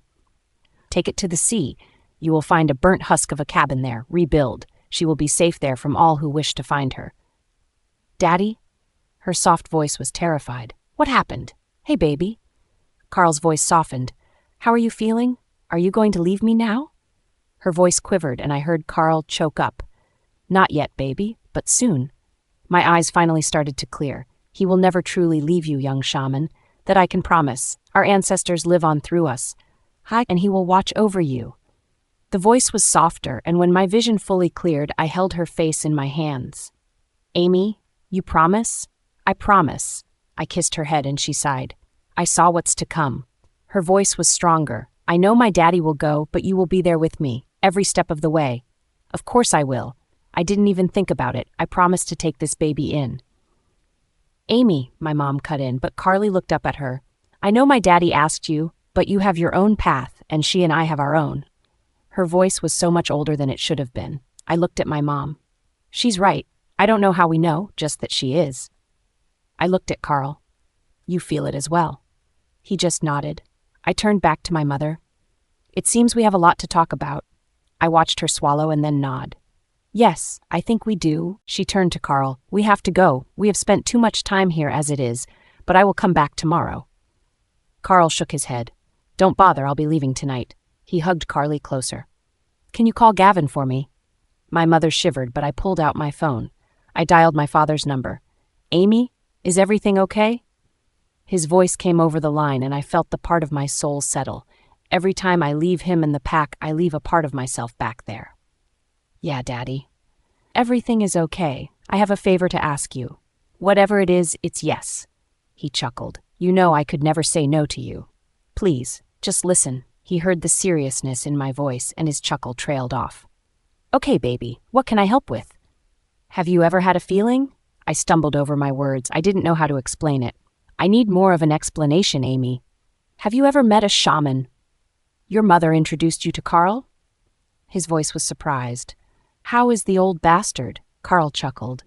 I'm good, Gavin. I hit the speakerphone and my father's surprise filtered through. I saw my mom sag against the shelf at his voice. Carl, it's good to hear your voice. They went through the idle chit-chat that people do, and then my father steered the call back to the matter at hand. This isn't why you called, is it? No. Carl's voice was frank. I need your help. You need my help, and you convinced Amy to help you? He sounded a little taken aback. No, Daddy, I looked at Carl. I don't know what happened. She had a vision of sorts. Carl tried to help. A vision? Is that normal with your line? Carl hedged his bet. Not with me, but my grandmother did. My father became quiet. What did you see? Destruction, death, the end of our kind, Carly and I said together. What is going on, Amy? Carly's come into her power. I watched as Carl tried to push down his feelings. Who's Carly? My dad asked. Carl's 4-year-old daughter. I looked down at the girl, but she shook her head. I'm 4.5. Her little voice made me smile. Oh, Carl, I am so sorry. My dad comforted him, but he was already shaking his head. Nothing you should apologize for. What can I do? Grandma's cabin, they need to go there. It's a burnt husk, baby. You saw that for yourself. Carl will rebuild it with Carly. When the cabin is done, I trailed off. I looked up and met his eyes. He gave a small nod. Carl knew and understood that as soon as the cabin was rebuilt, his time was up. We can't stay here, Carl put out. You are more than welcome back. My dad was quiet for a moment. Does your mother know? I don't want her to be surprised by this. I don't want to hurt her. I watched as a tear slipped down her face and she turned away. Yeah, Daddy, she knows. I looked back at Carly. If Carly falls into the wrong hands, then everything we are trying to protect will fall. I understand. He was quiet. This is becoming a bigger mess than expected, faster than I expected. I looked between my mother and Carl. Yeah, it is. Have you settled in and started on anything? I laughed. I have been home for less than a day. I've just been focused on cleaning my room. Removing the rest of the old scent, I assume? Yeah, the Alpha and his son met me at the house as soon as I arrived back home. He laughed. What a joke. They tried to catch you as soon as you got back. His voice grew serious. Carl, I'll have everything ready for you. Daddy? Yeah? How fast can the plane get back here? 1 second, we might be in luck. I heard him put his cell down and pick up his desk phone. Ronnie, where are you right now? There was a silence. How long until you two make it to the plane? There were a few huhs, and then my dad said something that settled my stomach. No, I need you to wait at the airport. Amy is sending 2 people to meet you. You remember Carl? Yeah, him and his little girl. Should be quick, but just in case there is any delay, I need you to wait there for them. Thanks, man. My dad hung up the received and picked up his phone. You heard all that, baby? Yeah, Daddy. I looked at Carl and he nodded. Thank you, Gavin. Carl kissed Carly. No, thanks needed. I'll talk to you later, pup. My dad said his goodbyes, but then he stopped. How's your mom? She's okay. I looked over at her and she turned to look at the phone, surprised. Goddess, I miss her. His voice was quiet. I love you both, pup. Never question it. I know, Daddy. I love you too. I hung up without meeting her eyes. I turned to the 2 shamans. Leave quickly. What do you mean? You raised Vince's suspicion. I was sure of it. If he thinks you're hiding something, he will chase you like a dog with a bone. My mother nodded along with me. She's right. You made too big of a deal with Brandon coming back here to say goodbye to Amy. She looked at me. He will be organizing a hunt for you, if I could guess. Don't even go home. You are far enough off Packlands. You will have a head start to get to the airport and to Ronnie. I slipped my phone into my pocket. Take my number in case something goes wrong, and I can reach Ronnie for you." I rattled off my number. Carl started, but Carly reached up and tapped his cheek with her small little hand. "We can't go back, Daddy. They are already there." We all looked down at Carly, and her eyes were clouded over again. "They are right. He is coming for us. He thinks you were hiding a pregnant mate, and he is desperate to get his hands on a child of the shaman. Little does he know she is already here, the first child of the 900-year-old shaman, a feat unlike any has seen of before." She turned to me, her eyes still white. "Three-spirited shifter, you will be in danger soon. Follow the path your father has set out for you, but stay smart with your choices. Otherwise, all will be lost. The shaman child isn't the only one that will turn the tide in this war." My mother gasped, "War?" We both turned to her, and I watched her pale. "There is so much you don't know, Luna." Carly faced me with her power, still riding her. "But you will explain at the proper time. They must reunite." I nodded, and her eyes cleared him. I felt the kick in my gut. Something was coming. "Go now, or you won't make it out of here." Carl nodded and headed out of the back door, not even locking up the store. "Come on, baby, we should go too." I nodded as we walked toward the front of the store. My mom cut her eyes to me. "Does your father say stuff like that to you a lot?" She tried to act like it didn't matter, but I smirked. "Every time we talk, he wants me to know he misses and loves me." I played stupid, and she scowled but pushed the back door. I grabbed a spray bottle as we passed the rack and we walked out. "Should we lock it?" My mother turned back to me and jingled her keys. "I have the spare." She smiled and locked up. "Now where to?" "Pizza." My mom headed to the car. "Right. Pizza." It feels like it's been days since we ordered the pizza. So much has happened in the short time that my entire world shifted. We grabbed the pizza and made our way back to the house. As soon as we walked in, Morgan rushed by us and out the door. I looked at my mother and raised my eyebrow, but she just shook her head. I switched the laundry, using the dissenting spray. I grabbed the rest of the clothes and dumped them into my bathtub as I heard a knock at the door. There was a lull and then steps towards my door. Here we are. My mother opened the door and showed a few men in. Then they came in with 2 enormous machines. "Darling, they are here to clean your carpet." I turned to them and smiled. "How long will this take?" A man scoffed and elbowed his counterpart. "It will take as long as it takes." He sneered over his shoulder and dropped off his machine. He released his aura and turned to face me. "We only took this job because Vince gave you our card." The second man nodded. I didn't recognize them, so they weren't from either packs. So they must have been from a surrounding pack. I narrowed my eyes and tilted my head. "Is that so?" Both men rolled their eyes. "We only service ranked wolves, not weak little girls throwing a tantrum." The 2 sneered as the second dropped their other machine. "Now, can you leave us to our work?" I smiled and left the room, closing the door behind me. "You aren't going to say anything to them?" My mother was leaning against the wall, and I laughed. "Why would I do that now when I can do it when they say they are done and prolong this?" I laughed as I slipped my arm between hers and pulled her away. "Now, let's go eat. I'm starving." We walked into the kitchen and Shannon was there. I felt my smile fall. She looked at my mother and ignored me. "Where is dinner?" "The pizza is on the table." I rolled my eyes and went to grab a drink. "Shut it, Mutt. I wasn't talking to you." Shannon growled and I laughed. I came back into the room and sat in a chair. "I would mind my tone, Shannon. I have barely started to shift. Who is to say I won't lose control and shift?" Nix wouldn't take kindly to an unranked wolf trying to tell her what to do.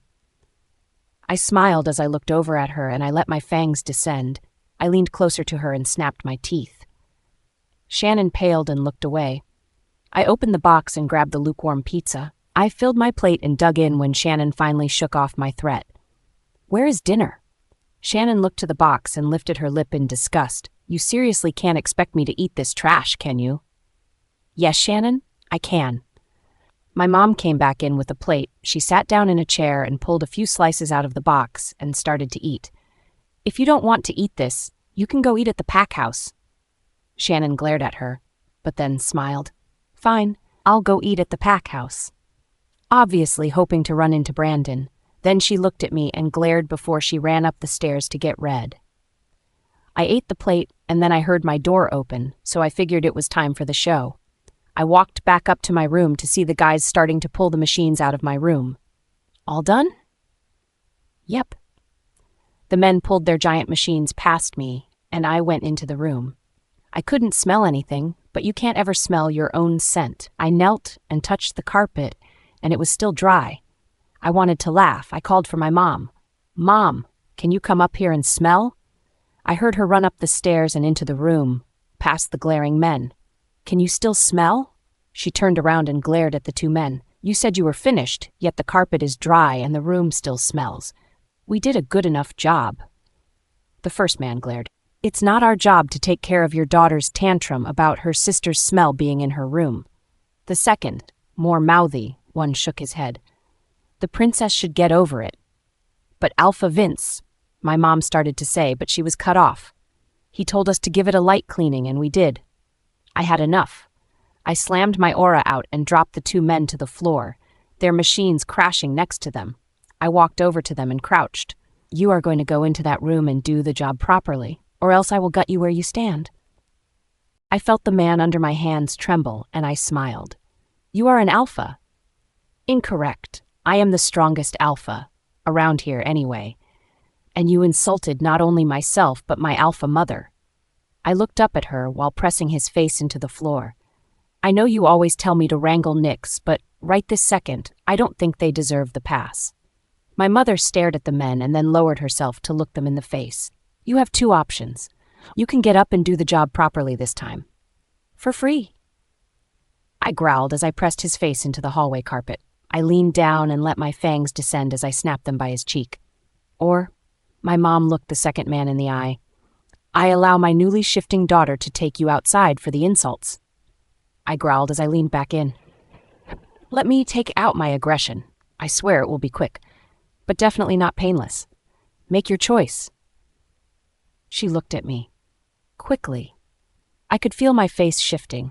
This whole day had been very taxing on Nix and Megan, and she was itching to get out and fight. I felt her take over my eyes, and our eyesight focus on the pulse in the man's neck. I leaned in, drawing in a big breath full of their fear, and smiled bigger. We will do the job properly. The man under me trembled, but I just growled. For free. We will do it for free. His body started to tremble, and I got the faint scent of urine. I stood up quickly and walked away down the stairs. I needed to get away from the two infuriating men. How dare they act like that? How dare they question our strength? I bristled as I paced the back of the house. Just look at you, pathetic. I felt my shoulders creep up as Shannon sauntered into the room. If I were you, I would walk away. The growl in my voice was deep, but Shannon, in all her stupidity, ignored it. Or what? You pretend that you're able to shift again? Did you think I believed you? Shannon scoffed, and I felt Nix prowl closer. You think sprouting fur down your arms makes you special? Every wolf can do it, even if they don't shift. Shannon, I am warning you. Just leave me be right now. Or what? Shannon screamed. She waked over and spun me around. Or what?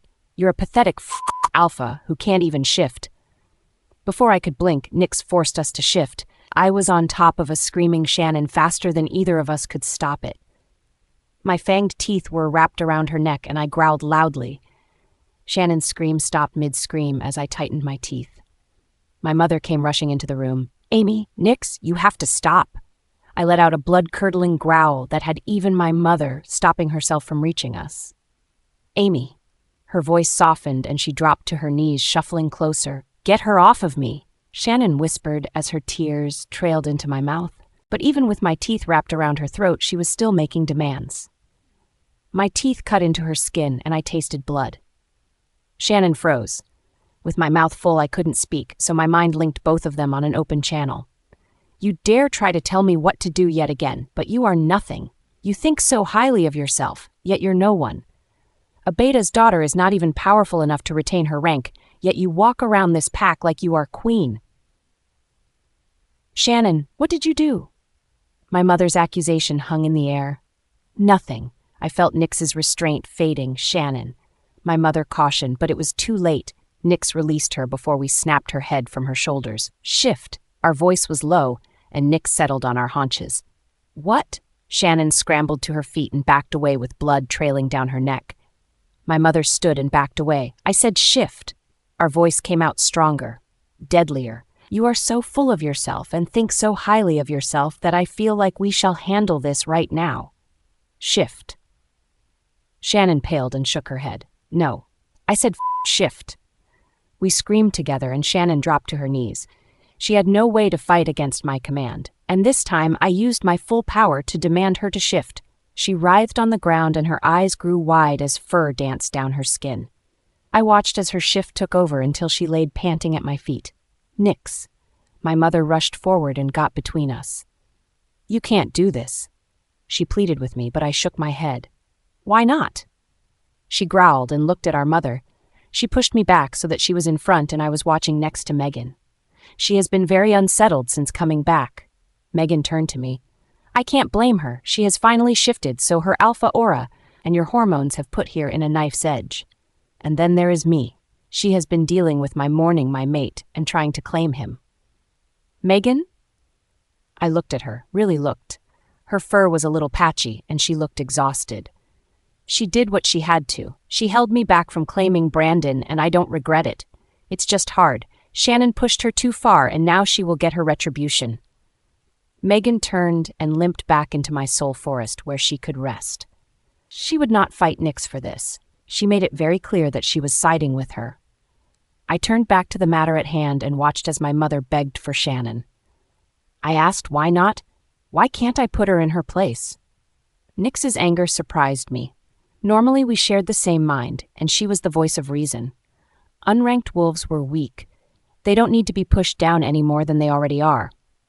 Their wolves have the instinct to roll over and bare their stomachs whenever an alpha or beta comes into the same room. As ranked wolves, we don't need to exert our dominance over them. Nyx, she is unranked. Her wolf is weak. My mother pleaded with my wolf.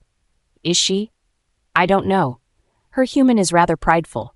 She walks around here in this pack forcing stronger wolves to do her bidding by using her beta father's rank over the entire pack. She has learned to flex her father's rank, not her own, to get what she wants, and everyone falls in line because Morgan supports her. Nyx growled out. My mother's hand fell.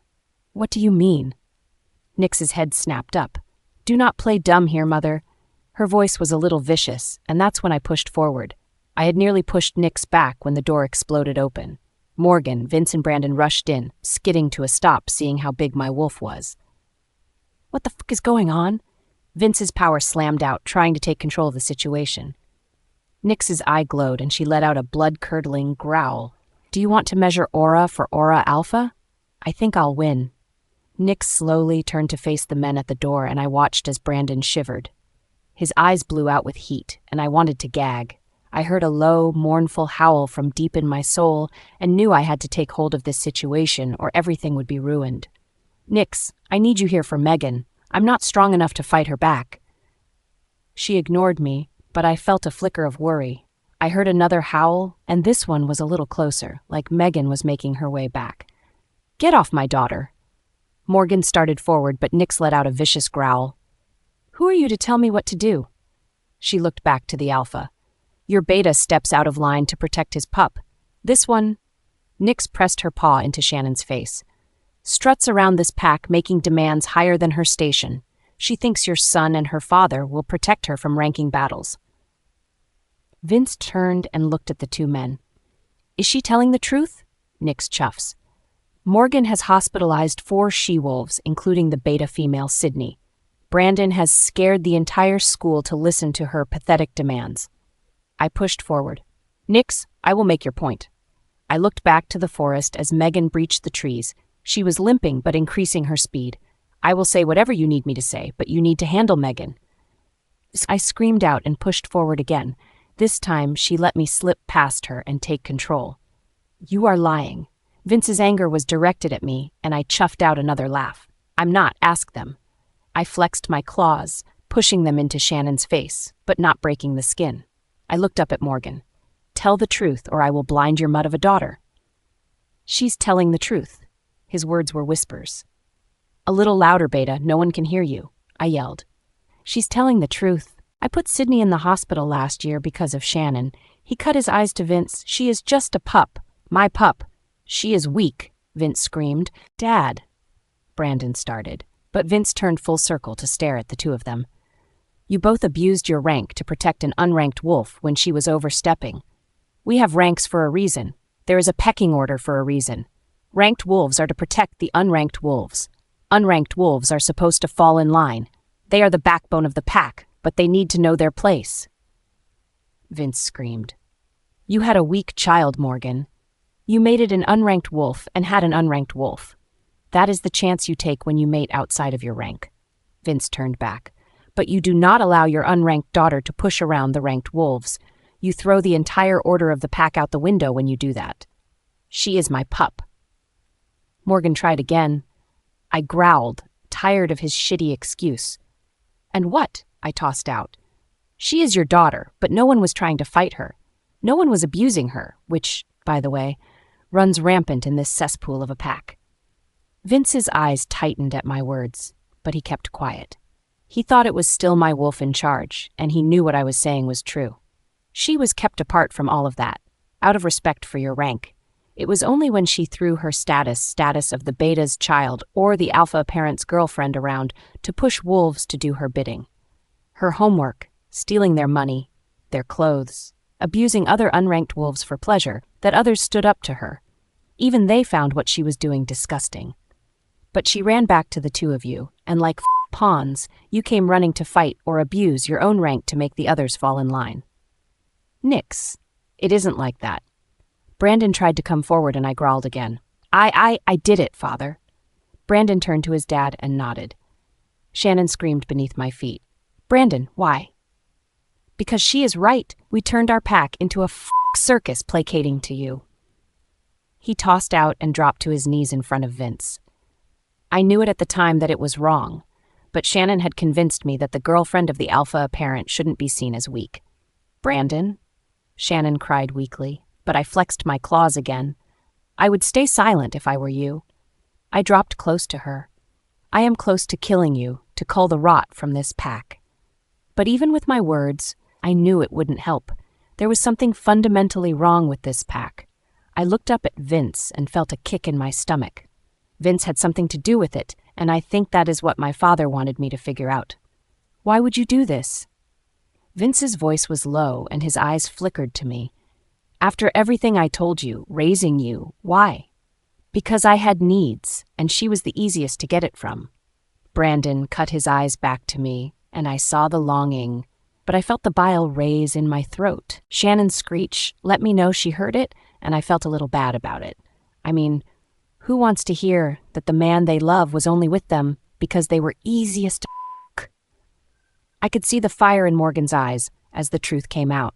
The relationship he was banking out between Shannon and Brandon was just one of convenience for the alpha parent, and not the one based on love for his daughter. Vince cut his eyes to Morgan. And you? Morgan stared daggers at Brandon. Shannon had always loved your son from the time she could walk. Every day, she would talk about mating him, and I had hoped that they would be mates. Morgan pulled his eyes away from Brandon and turned to me. Shannon could never measure up to Amy in power level, but in looks, she was just as good. Better even. So if throwing my rank around got her closer to your son, so be it. She could get the one thing she wanted most in the world. At what cost? I asked. They aren't mates, yet your daughter betrayed her mate. Brandon betrayed his. You threw this pack into internal turmoil, but your pathetic maneuverings, and for what? To have your sullied daughter tossed aside for a chance at a stronger wolf? I chuffed out a laugh. Look at the alpha apparent, salivating at Amy, all because of me and my power. And where is your daughter now? Tossed to the trash because he got what he needed from her. I cut my eyes back to Brandon, who had paled. I'll make myself clear for all here, neither Amy nor I are interested. I turned to my mother and nosed the sliding glass door to the backyard. She hurried to the door and slid it open, and I walked out. I left the room full of the chaos I sowed and let the three of them figure it out. Mother, I called out, and she quickly followed. Nix, did you have to do that? She came out and walked next to me. I did, I answered honestly. She pushed her luck too far, and we are tired of dealing with her. I turned to my mother. Shift. I want to run with you. My mother let a small smile break out and nodded. She quickly shifted, and her brown wolf was a little smaller than Nix's shifted form, bigger than the average wolf. I took off with her trailing behind me. We breached the woods, and I slowed down, allowing her to overtake me as she knew these woods and I didn't. She shot out in front, dodging trees and bushes she was intimately familiar with, while I barely made it out of the way. She chuffed out a laugh as I stumbled over roots. I didn't see, but I caught up to her. "We have things to discuss, you and I." I called out to her, and she nodded. She took off in a streak of brown fur that matched Megan's in my mind. We came to a stream, and I figured she would sit down, but she jumped on and swam across. It was ice cold as I plunged in, and I wanted to howl, but I choked on the water. She was beside herself, rolling on the ground with laughter when I finally made it across. "You are so clumsy." She tossed out at my glare, and I had to give it to her. This was a new body. Fighting came so much easier. That was your will to live. You needed to fight, so you did. This is just learning how to move in your new form. It will take time. She came over and nudged me up. "Come on, pup, we have a ways to go." She darted into the woods on the other side, and I followed slower. We ran for 2 hours before we came to a stone cabin in the middle of the woods. "Where are we?" I tilted my head to the side as my mother shifted back to her human form. I didn't realize it before, but she kept her clothes. "How did you keep your clothes during the shift?" She smiled over her shoulder and opened the door. "Come in and I will explain." I shifted back, surprised to find myself fully dressed. "How is this possible? Have you never noticed before?" She beckoned me with her hand, and I walked in. The first time I shifted was to fight, and then I was in the hospital. I don't remember shifting back. My mother nodded and walked deeper into the cabin, pulling sheets draped on furniture off as she walked by. She walked to the fireplace, balling the sheets in her hands and dropping them to the ground. Then she crouched down and pushed some kindling into a fire already stacked with wood and lit it. I watched as the fire took and the soft smell of burning wood filled the dimly lit cabin. "Are you going to stand the doorway, or are you going to come in?" My mother turned from the fireplace to finally look at me, and she looked comfortable here. So I slowly closed the door, and the room grew darker. The windows were all covered from light coming in, so I moved closer to the fire to see my mother better. "Mom, where are we?" "Before you ask questions, let me finish, and then we can get into all the details." She started around the room, and everywhere she went, the room grew lighter. I watched as she was slowly pulling down wooden window coverings and lighting the watch looked to be oil lamps. I was confused as she walked into what I could only assume was the home's version of a kitchen and grabbed a few things. She walked over with her arms full, placing a kettle on the ground and a few other things, like cups and jars. Then she walked outside. I heard the splash of water, and then she was back, closing the door behind her. "Where are we?" I put more force into my voice, and she smiled. "We are home.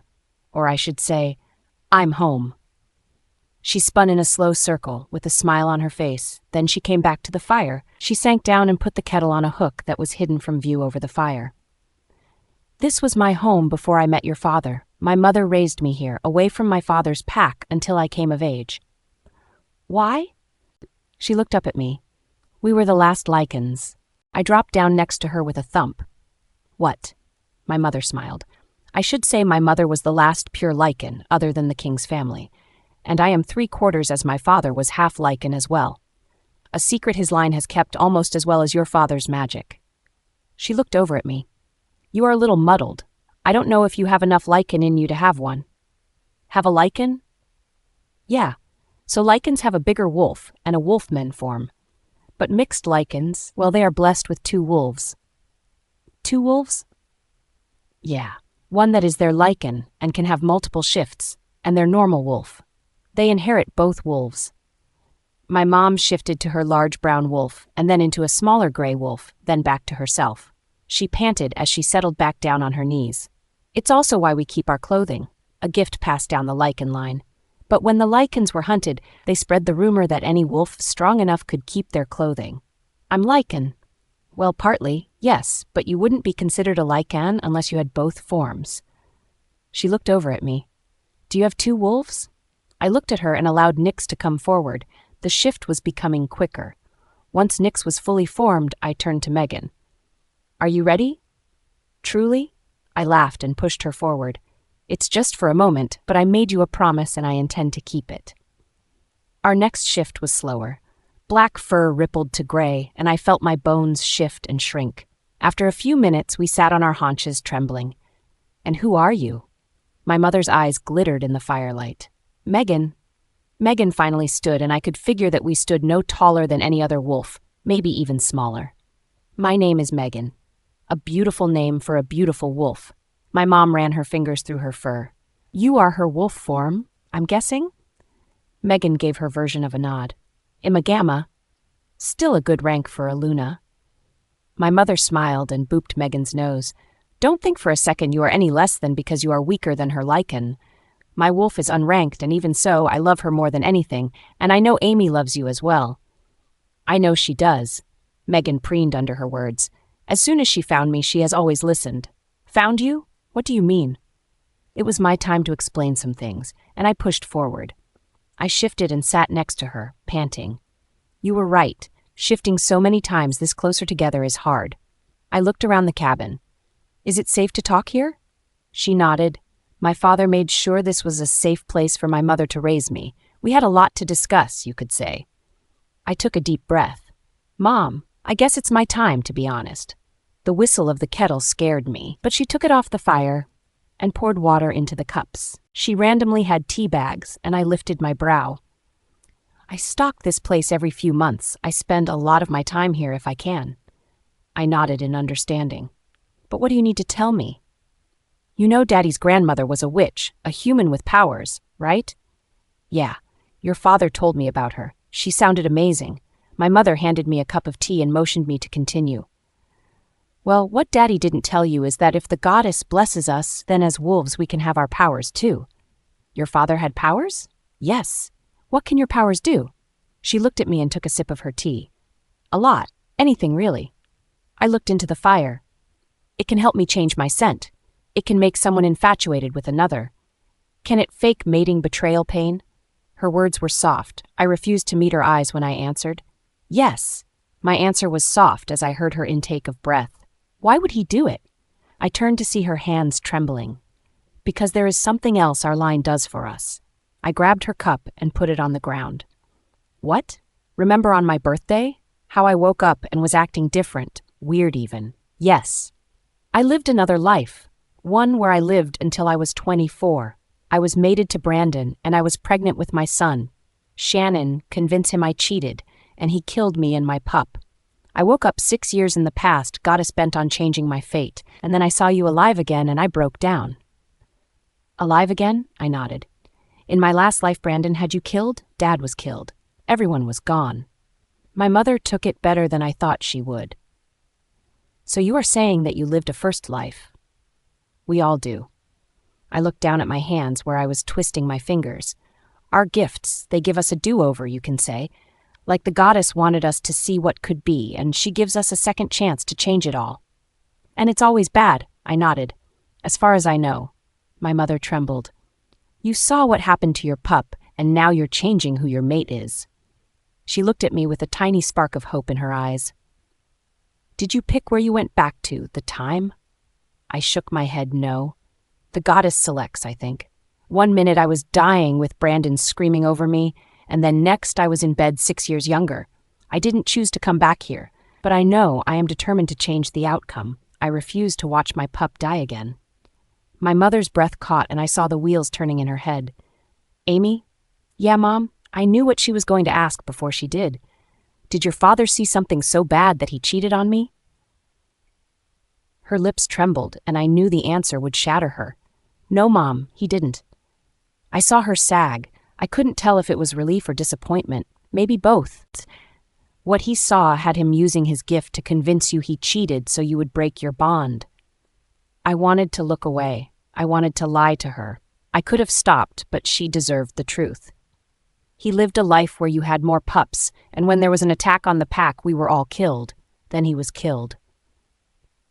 She shook her head back and forth. He came back and tried to figure out who was behind the attack. He was working with the king. She dropped her head into her hands and started to sob. He tried to figure out who was after you, but as time went on and life unfolded how his first life did, he panicked. He wouldn't lose you, so he did the only thing he could. A she-wolf told him she was sure she was pregnant. It was very early, honestly too early to be sure, but Dad used his magic. He confirmed the baby and the plan quickly unfolded. He called her mate in and they struck a deal. Oh, goddess. He waited until you turned in, and in the room beside yours he hid in the closet, closest to your bed. Then he used his powers to fake the betrayal pains in you. You felt him cheating and started to scream. He sat in the next room and cried with you. He knew you thought he was breaking your bond, shredding your heart in the process, and it broke him. Ronnie held him the entire night until he passed out. But when he finally woke up, you had already sent out transfer requests, and Vince accepted us. I thought he broke our bond that night. I haven't felt anything else from him since then, not a twinge. He kept his emotions locked away from your bond, but he couldn't stop betrayal pains. I would have felt him mate with anyone since I left. She was nearly frantic. If he had mated with anyone, you would have.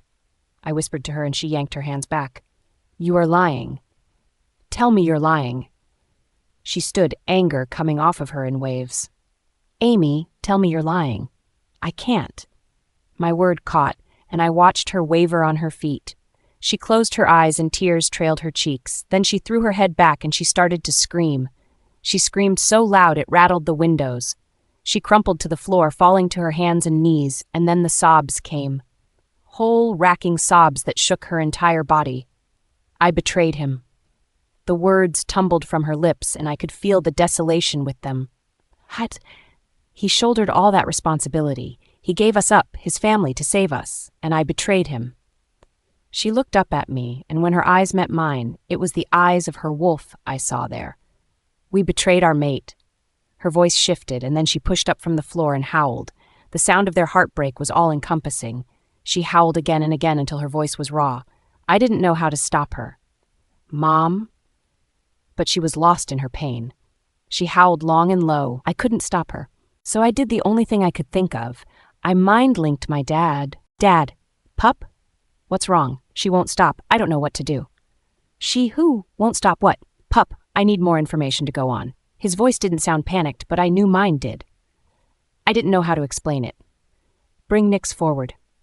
She can send what you see directly to me. My dad sent me, sensing my distress, so that's what I did. I allowed Nix to come to the surface, and she saw our mother losing control. I could sense her opening to Loki, and then my mind was filled with his howl, too. Loki? What happened to your mother, pup? My dad's worried voice came through the howling. She knows. Knows what? Amy, you have to tell me what is going on, or else I can't help. His frustration was evident. She knows the truth. About our second chances, our power, the fact you lied, everything. My mind's voice was barely above a whisper, but I got it all out. The truth that had been nagging at me since the beginning of the summer. Why did you tell her? We said we wouldn't tell her until this was over. He trailed off and I felt his pain, because she told me her secret and she deserved to know the truth. Oh, baby, where are you? A hidden cabin. Mom said it was her home. Stay there. I'll be there as soon as I can be.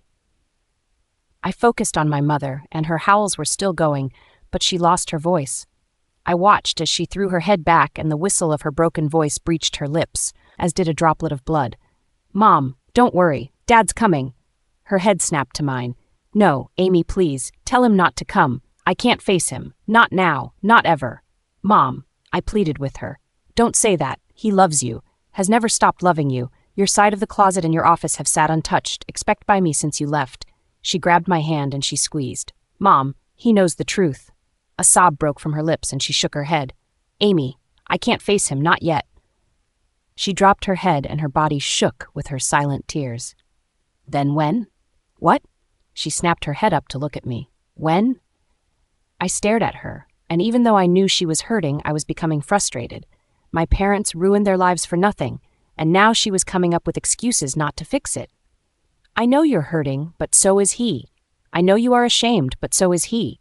You now know the truth, and so does he. She wouldn't meet my eyes. You both ruined your lives. He did it to keep us safe. You did it to keep me safe. Do either of you know how much that hurts me?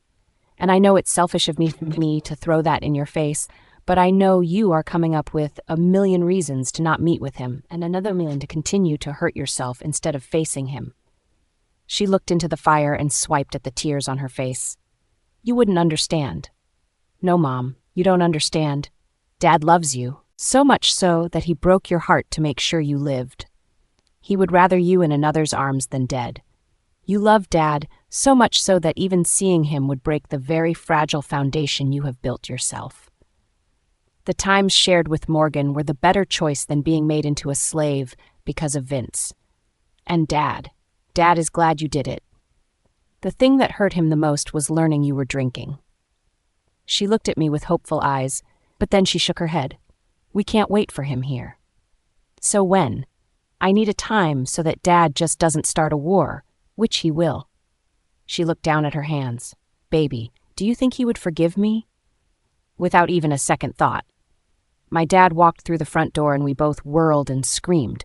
He ran to my mother and picked her up from the floor and kissed her.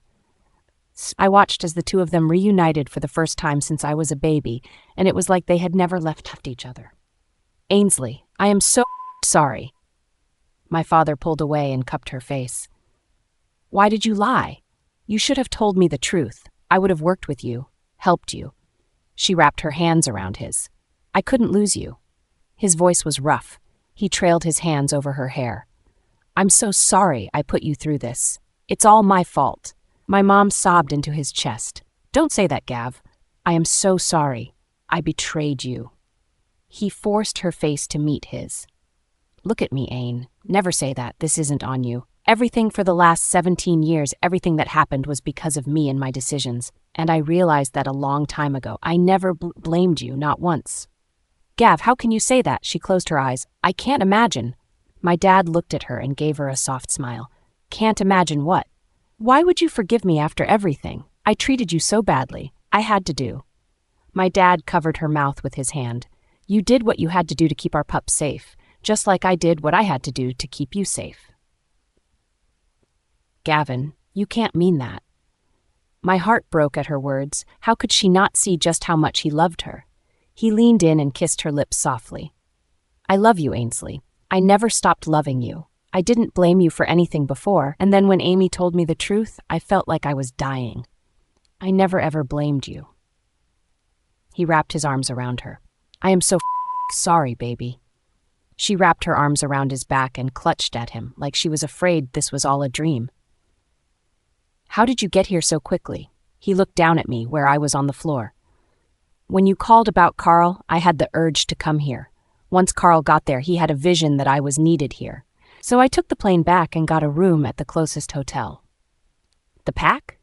Ronnie and Tina have me covered. I just nodded. How long are you here for? I stood and took the kettle back to the makeshift kitchen. I busy myself around the cabin, trying not to interfere with their reunion.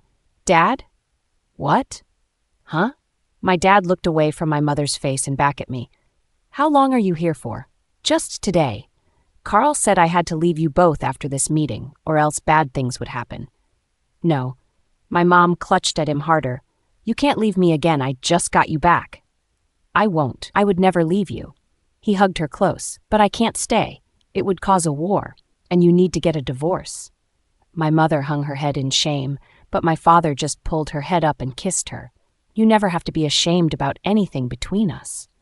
I watched my mother gather herself, and then she released my dad. I'm okay. She shook her head and stepped back. You're right. We have a lot we have to do before we can fix our lives. We both sat there and saw her smile wobble, but we just nodded. My dad turned to me. Have you started learning the computer yet? No, but I had an idea, one that might make this easier. What? My mother came back to his side, and he slid his arm around her waist. I just smiled. I was away, so I haven't picked my program yet at university. What? My dad furrowed his brows. How is that even possible? My mom looked confused. Well, since Vince took over as the dean last year, there has been a backlog, and while I was away at Dad's, the university admissions finally reached out for a decision. But I explained I was away and would select my courses when I came back. What the hell has Vince done to the school? My dad growled, but then shook his head. Whatever, we can fix it once we figure out the truth. The king wants this as top priority. The king? You're talking to the king again? My mom turned to my dad and gripped his arm. What if? We talked it all out. He knows I had nothing to do with his dad's death, but now he's more determined to find out who is. He turned back to me. Which reminds me, he wants you to call him. Who? My mom looked back at me and I grimaced. Rowan, I whispered. Are you saying the king, King Rowan, the Lichen King, wants my daughter to give him a call like that is in any way normal? My mother screeched and both me and my dad covered our ears. Yes. My dad's answer was very detailed. I rolled my eyes. How did he even come to know about you, Amy? I called him. I bared my teeth in an awkward smile. What the are you even saying? My mother pointed to the sofa. Sit and tell me everything. I dropped onto the sofa with both my parents looking down at me. My father mouthed the words sorry, but I just flipped him off and he laughed. Now spill. Well, you already know the beginning of the story. I woke up in the past. You sent me to Dad's hoping he could figure something out to help me. Dad came clean, told me about our powers, and I started training. She also started female warrior training back up. My dad pointed out, but my mom glared at him over her shoulder. What do you mean back up? I watched him gulp and then he rubbed the back of his head. I was missing you, and I had hoped that you still had friends in the pack. I cut everyone off, Gav. It was too hard. My dad nodded. Amy told me this summer, if I had known the truth, I would have stopped when I had a semblance of control over the situation. Gavin Michael McLean, what did you do? I gave the order to stop everything you were supposed to oversee in hopes your duty as a Luna would push you to come back. Even if you hated me, I would still have you as my Luna. He gave an awkward smile as my mother's mouth dropped open. What did you do? It was like she couldn't believe him. I thought you would come back. He looked away. When? She whispered. 2 years after you left. She hit him over and over in his arms. Ow, I'm sorry. I thought you still had friends there and I didn't know. Gavin, how could you do that to the women? To everyone. They didn't even know how to talk to their wolves. I pointed out and my dad shot me a quick glare, but I smiled at him. My mother choked. Oh, my sweet goddess. She dropped her hands. Those poor pups. She pointed a finger at my father. I don't know how long this will take, but when I get back there, so help me and the goddess, you will help me rebuild my school. You will come back? My father's hopeful question had her tirade ending prematurely. Of course I'm coming back. You're my mate. 4 years. I called out. What? Both my parents turned to me. It will take 4 years for us to come back to the pack, but we can also take summer trips, just the two of us, around the world, but in reality we're just coming back home. My dad shook his head. Although I would love to have you both every summer, Vince has spies. Every alpha does. My mom turned to my dad and grabbed his arm. What about here? Here, my dad looked around and smiled. Yeah, it's off every pack land by a long stretch. It's hidden unless you have been here before. It has everything we need to train Amy. She grabbed his hands. We could do it, can't we? I could probably get away for a month. My dad looked hopefully at us. We could as well. My mother beamed up at him, but why 4 years? My dad turned back to me, almost missing the timeline. A degree in computer science takes 4 years. I can learn about coding, streamline programs, and I can only assume use the knowledge I learn legitimately and apply it to, say, hacking. My mom and dad froze. You are a genius. My father finally broke and ran over to me and picked me up. You are honestly one of the smartest people I know. Hacking? Why do you have to learn how to hack? My mother's voice had us freezing. Dad asked me to learn. He thinks Vince has something to do with the attacks on the pack. Attacks? My mother waved her hands. Sit. My dad dropped me. Explain. We both sat on the couch and looked at each other. So, a lot happened this summer. My dad started. I gathered that. My mother waved her hands again. So why don't you explain it all to me? So I went there. She held up a hand. You went there, found out you had powers, and started training to use said powers. And then she glared at my dad. And you restarted the training I had in place for years to train female warriors. What else happened? Well, my dad rubbed the back of his neck again. Dad was under a spell. I jumped in. What? How is that even possible? Well, it seems like my grandmother wasn't the only witch who fell in love and mated a wolf. My dad tried to smile and failed miserably. There was a she-wolf, an unranked she-wolf, who used your necklace in a spell to make Dad infatuated with her. It only worked for a few minutes each time, but he was close to falling for it when I got there. What? It was magic, not how I truly felt. My dad tried to comfort her. What happened? What necklace? And who is the she-wolf? My mother listed off the questions in quick succession, and I wanted to laugh. Ainsley, are you jealous? My dad smirked, but she just backhanded his arm and she turned back to me. After I noticed something was wrong, I worked to get my power under control. Great-grandma helped me. And... wait, the dead woman? My poor mother was trying her best to understand everything, but she was lost when it came to powers. I'm used to Carl and his gifts, so I'm a little lost, but people coming back from the dead should be off the table, right? I laughed with my dad. Think more like spirit. Her spirit helped Amy. You got help from a ghost? She came over and sat next to me. Mom, we are werewolves and you're surprised by ghosts? I patted her hand and she shot me a glare. Listen, that isn't really fair here. I'm out of my depth.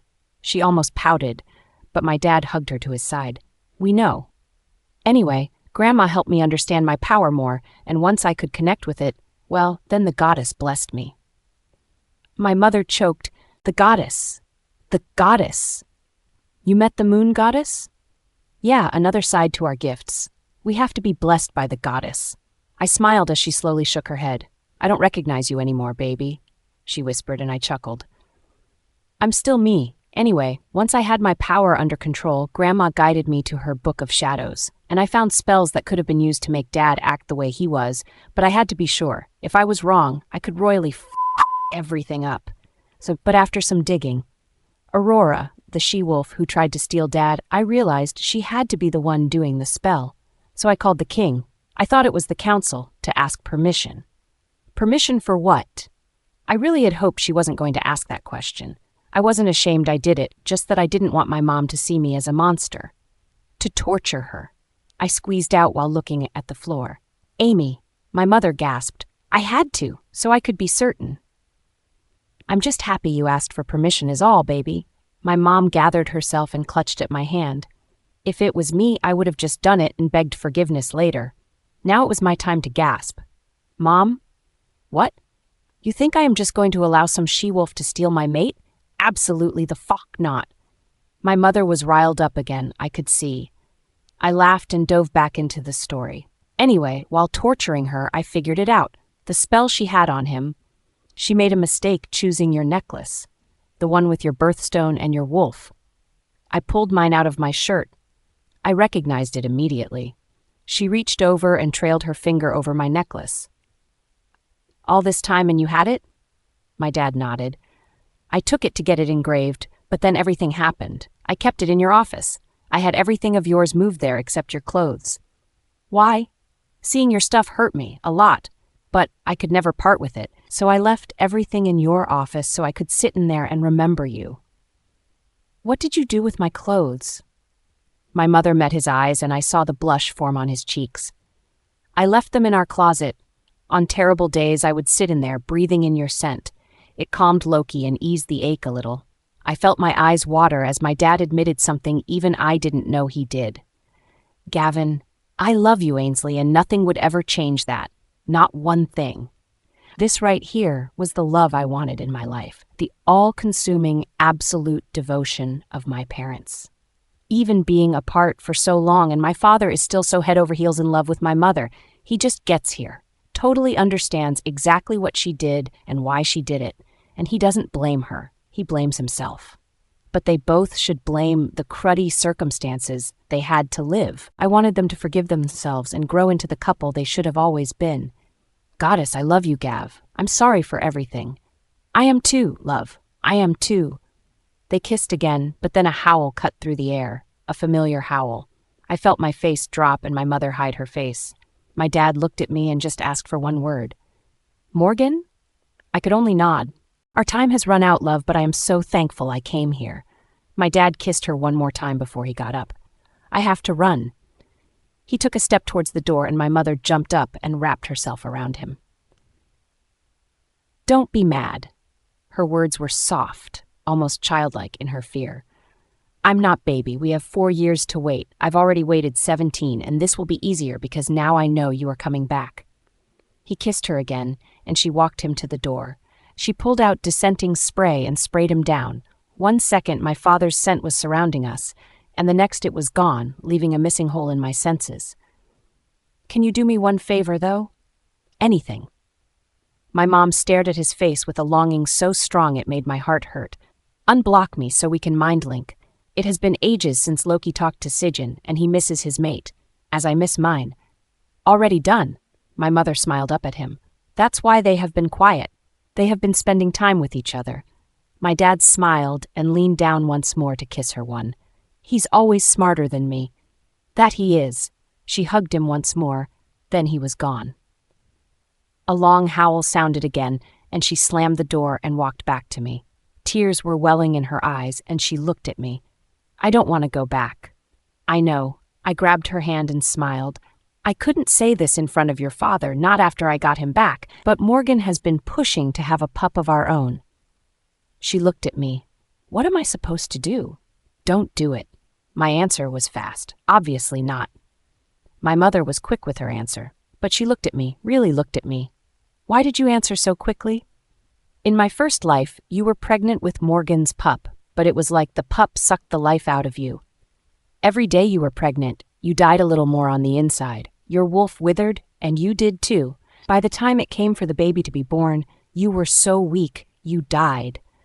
I had thought you died from childbirth, and that is what it was marked down as, but I found out right before I died myself that Brandon had you killed.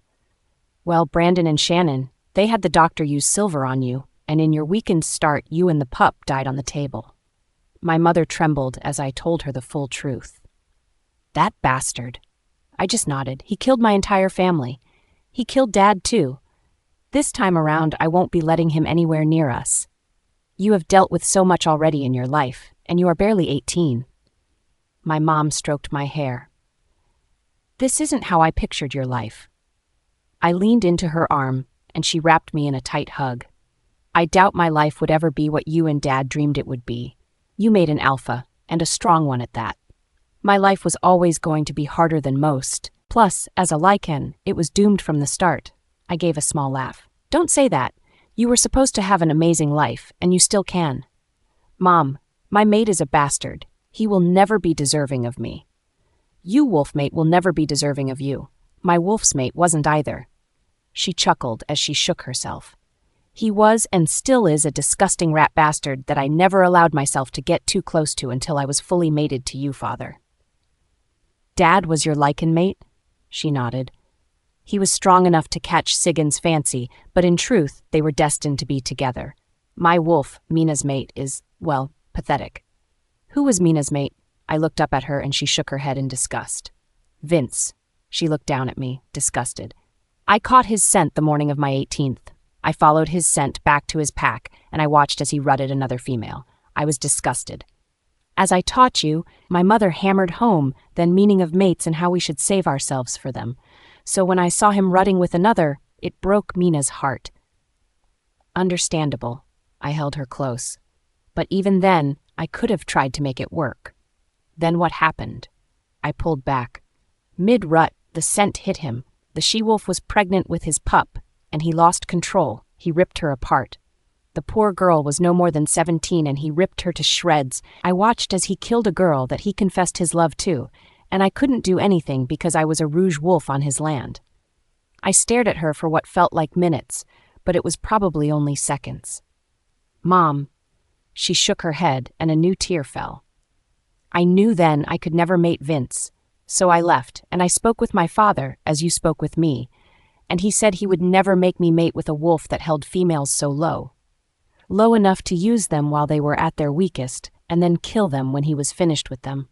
So whenever Vince had come looking for his mate, my father would always send me back home." "How did you meet Daddy?" My mom blushed at her thoughts, but a more frantic howl ripped through the air and I watched him deflate.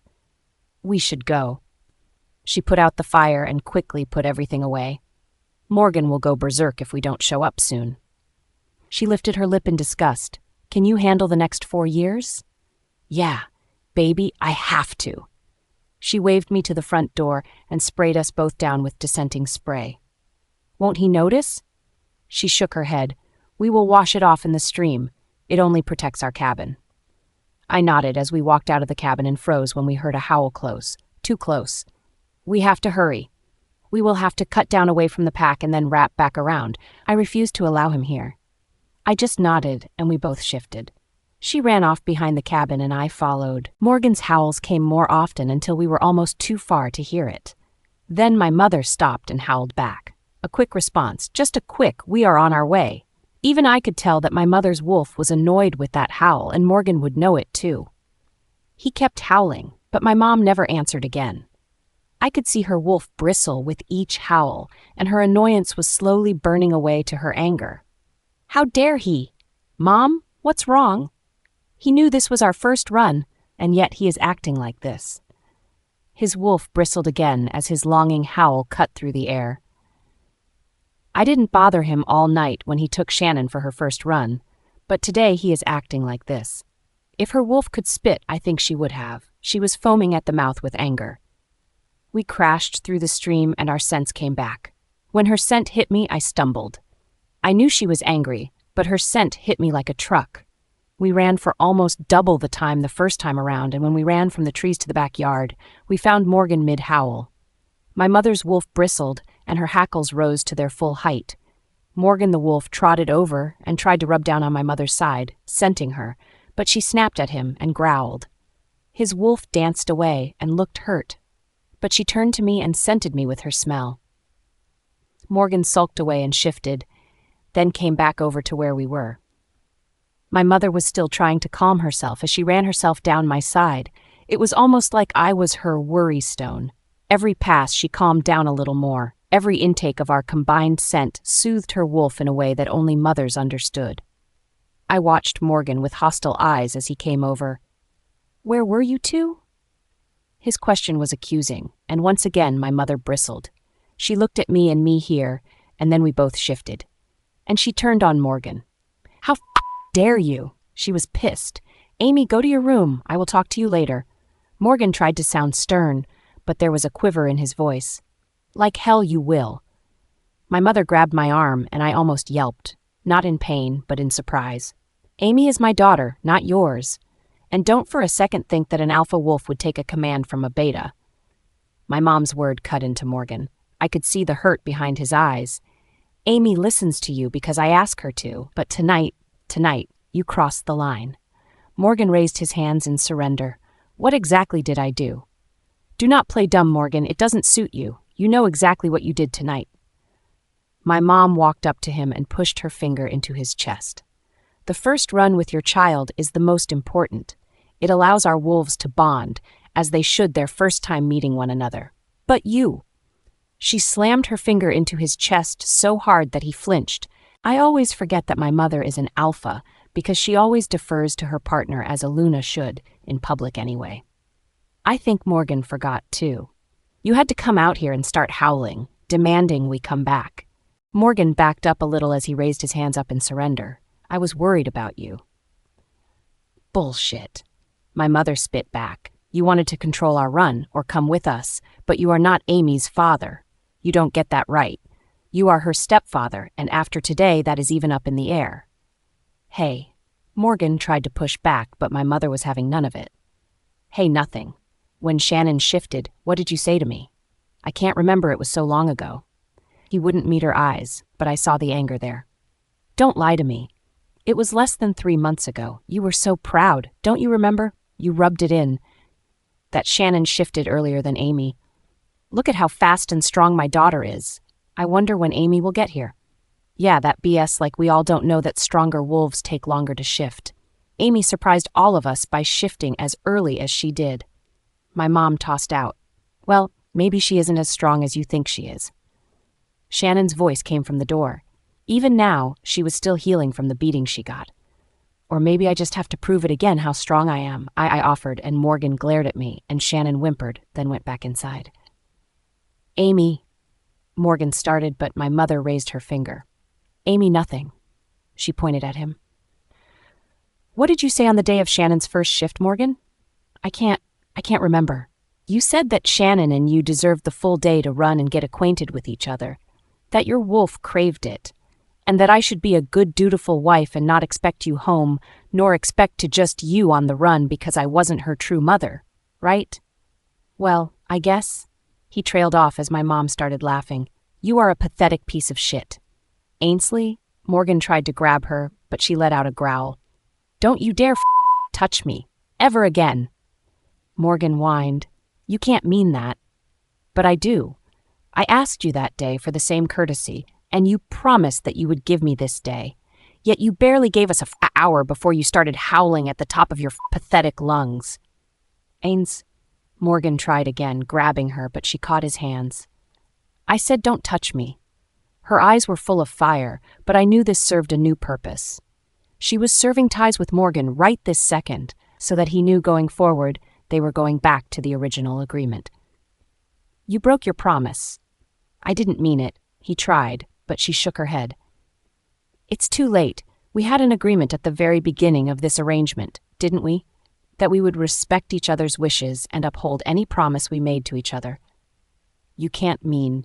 Morgan trailed off as he truly focused on my mother's face. It was one promise. What was the agreement, Morgan? That we would keep our promises, or else we would.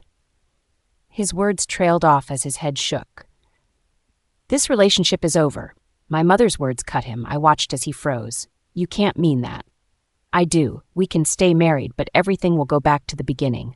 No contact. Different rooms. You gave up your right to this relationship when you howled the first time.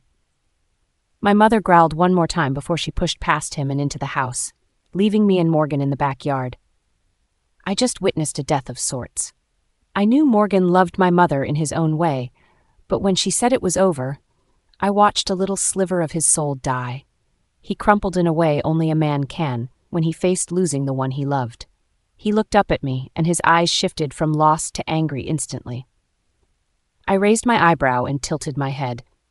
Say what you need to say, Morgan, before I lose my sympathy and decide to take what you're about to say to heart and rip you apart. I smiled slowly, and he lost his mind. He tried to attack me, but I shifted to the side. You, he screamed as he charged again. I said, say what you need to say. I held up a hand. But if you so much as nick me, I will kill you. I felt my voice shift lower with each word, and I think the tiny portion of his brain that still fears the darkness caught the threat, even if his anger clouded his mind because he stopped. Say it! I growled out one last time, already losing my patience. You did this. He crumpled to his knees, heaving. It would have been perfect if you weren't here. He cried into his hands, and if he would have stopped there, I wouldn't have suspected him. But he is Morgan, and he is an Why couldn't you have just died in the attack? I froze. How did he know about the attack? He continued to cry and scream, but I was focused on the words that seemed to flow like lava from his mouth. It was pure hatred. Hatred of my father and me. If you would have just died when your dad was attacked years ago, I wouldn't have had to raise you. Money that your mother would have inherited would have been mine, or Vincey's. We would have been set. But no, you both survived. It wasn't until your father was stupid enough to cheat on her that she moved here. His voice tailed off as he looked up at me with hatred in his eyes, and I knew in that moment that my father was right. But I had to play stupid. What did you say, Morgan? I stepped closer and had a confused look on my face. Just go in the house, Amy. Okay, I left him there on his hands and knees, whispering about the plans they made that failed. I was floored. It was all planned out, and my parents almost played directing into their hands. Mom, I mind-linked her, but she didn't answer. I walked to my bedroom in silence, but she pulled me into it and straight into my bathroom. She turned the water on full and pressed her lips to my ear and whispered to me, You can't mind-link anything to me about what is going on. Why not? Because part of the vow we take when we come here is that the alpha can listen to all mind links, and he does. Vince has his wolf listen in to people he thinks he needs to. Like us? You just turned down his son out of nowhere, and he has always kept an eye on me. She pulled back and stared at me until I nodded. Now, what is wrong? Morgan, when you went inside, it was like he lost his mind. He was mumbling to himself. About what? About how I should have died during the attack at Dad's pack. My mom reared back from me. She mouthed the word attack and raised her eyebrow. I pulled her back in and nodded. Yes, there was an attack. I waved her off. But listen, Morgan said that I should have died in the attack that no one but Dad's pack should have known about. And then he went on to talk about the attack back when I was younger. The one when the king died. That Dad and I should have died then. That way you would have inherited his money. My mother reeled back again. What the fuck? I heard her over the water and I shushed her. Even if that did happen, why would they care? Because he said then you would have come here, and no matter who you would have chosen when Vince made you get into another relationship, the money would have been theirs. They were working together the entire time. Vince, with his stupid use of the old laws, and Morgan rushing in to be your savior. When I finally finished explaining it to her and pulled back, the fire was back in her eyes. My mother was once again pissed off. She stomped around my small bathroom, cursing under her breath until there was a knock on my door, but it sounded like I was in the shower, so I wrapped my robe around myself and a towel around my hair. I took off my socks and shoes, pulling my pant legs up, then I was ready to go. I walked to the door when the next pounding knock came. Yes? I opened my door and Morgan was there. He still looked at me with hatred, and at this point I could say the sentiment was mutual. What do you need, Morgan? Where is your mother? We need to talk this out. She isn't ready to speak to you, and I can't blame her. She is really upset that you ruined our run. I planted my foot behind my door, almost certain he was going to push my door open, which he did. When the door refused to budge, I just shook my head. Open the door, Amy. Morgan, we both know that you are no match against me. I don't want to fight with you, but please just give her time. I'm sure after a night's sleep she will be more open to talk to you. Morgan fumed for a second, then turned away. I closed the door and turned back to my mom. She was leaning against the door frame with a look on her face that I couldn't read. We went back to the bathroom and she leaned in. How am I supposed to stay here for 4 years and deal with that man after finding everything out? I don't know, but at least you have a good reason to be mad. You can hold this against him for a while.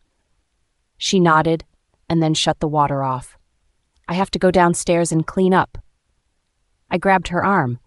That can wait until tomorrow. Today has been a very long day. I looked out the window and the sun was starting to come up.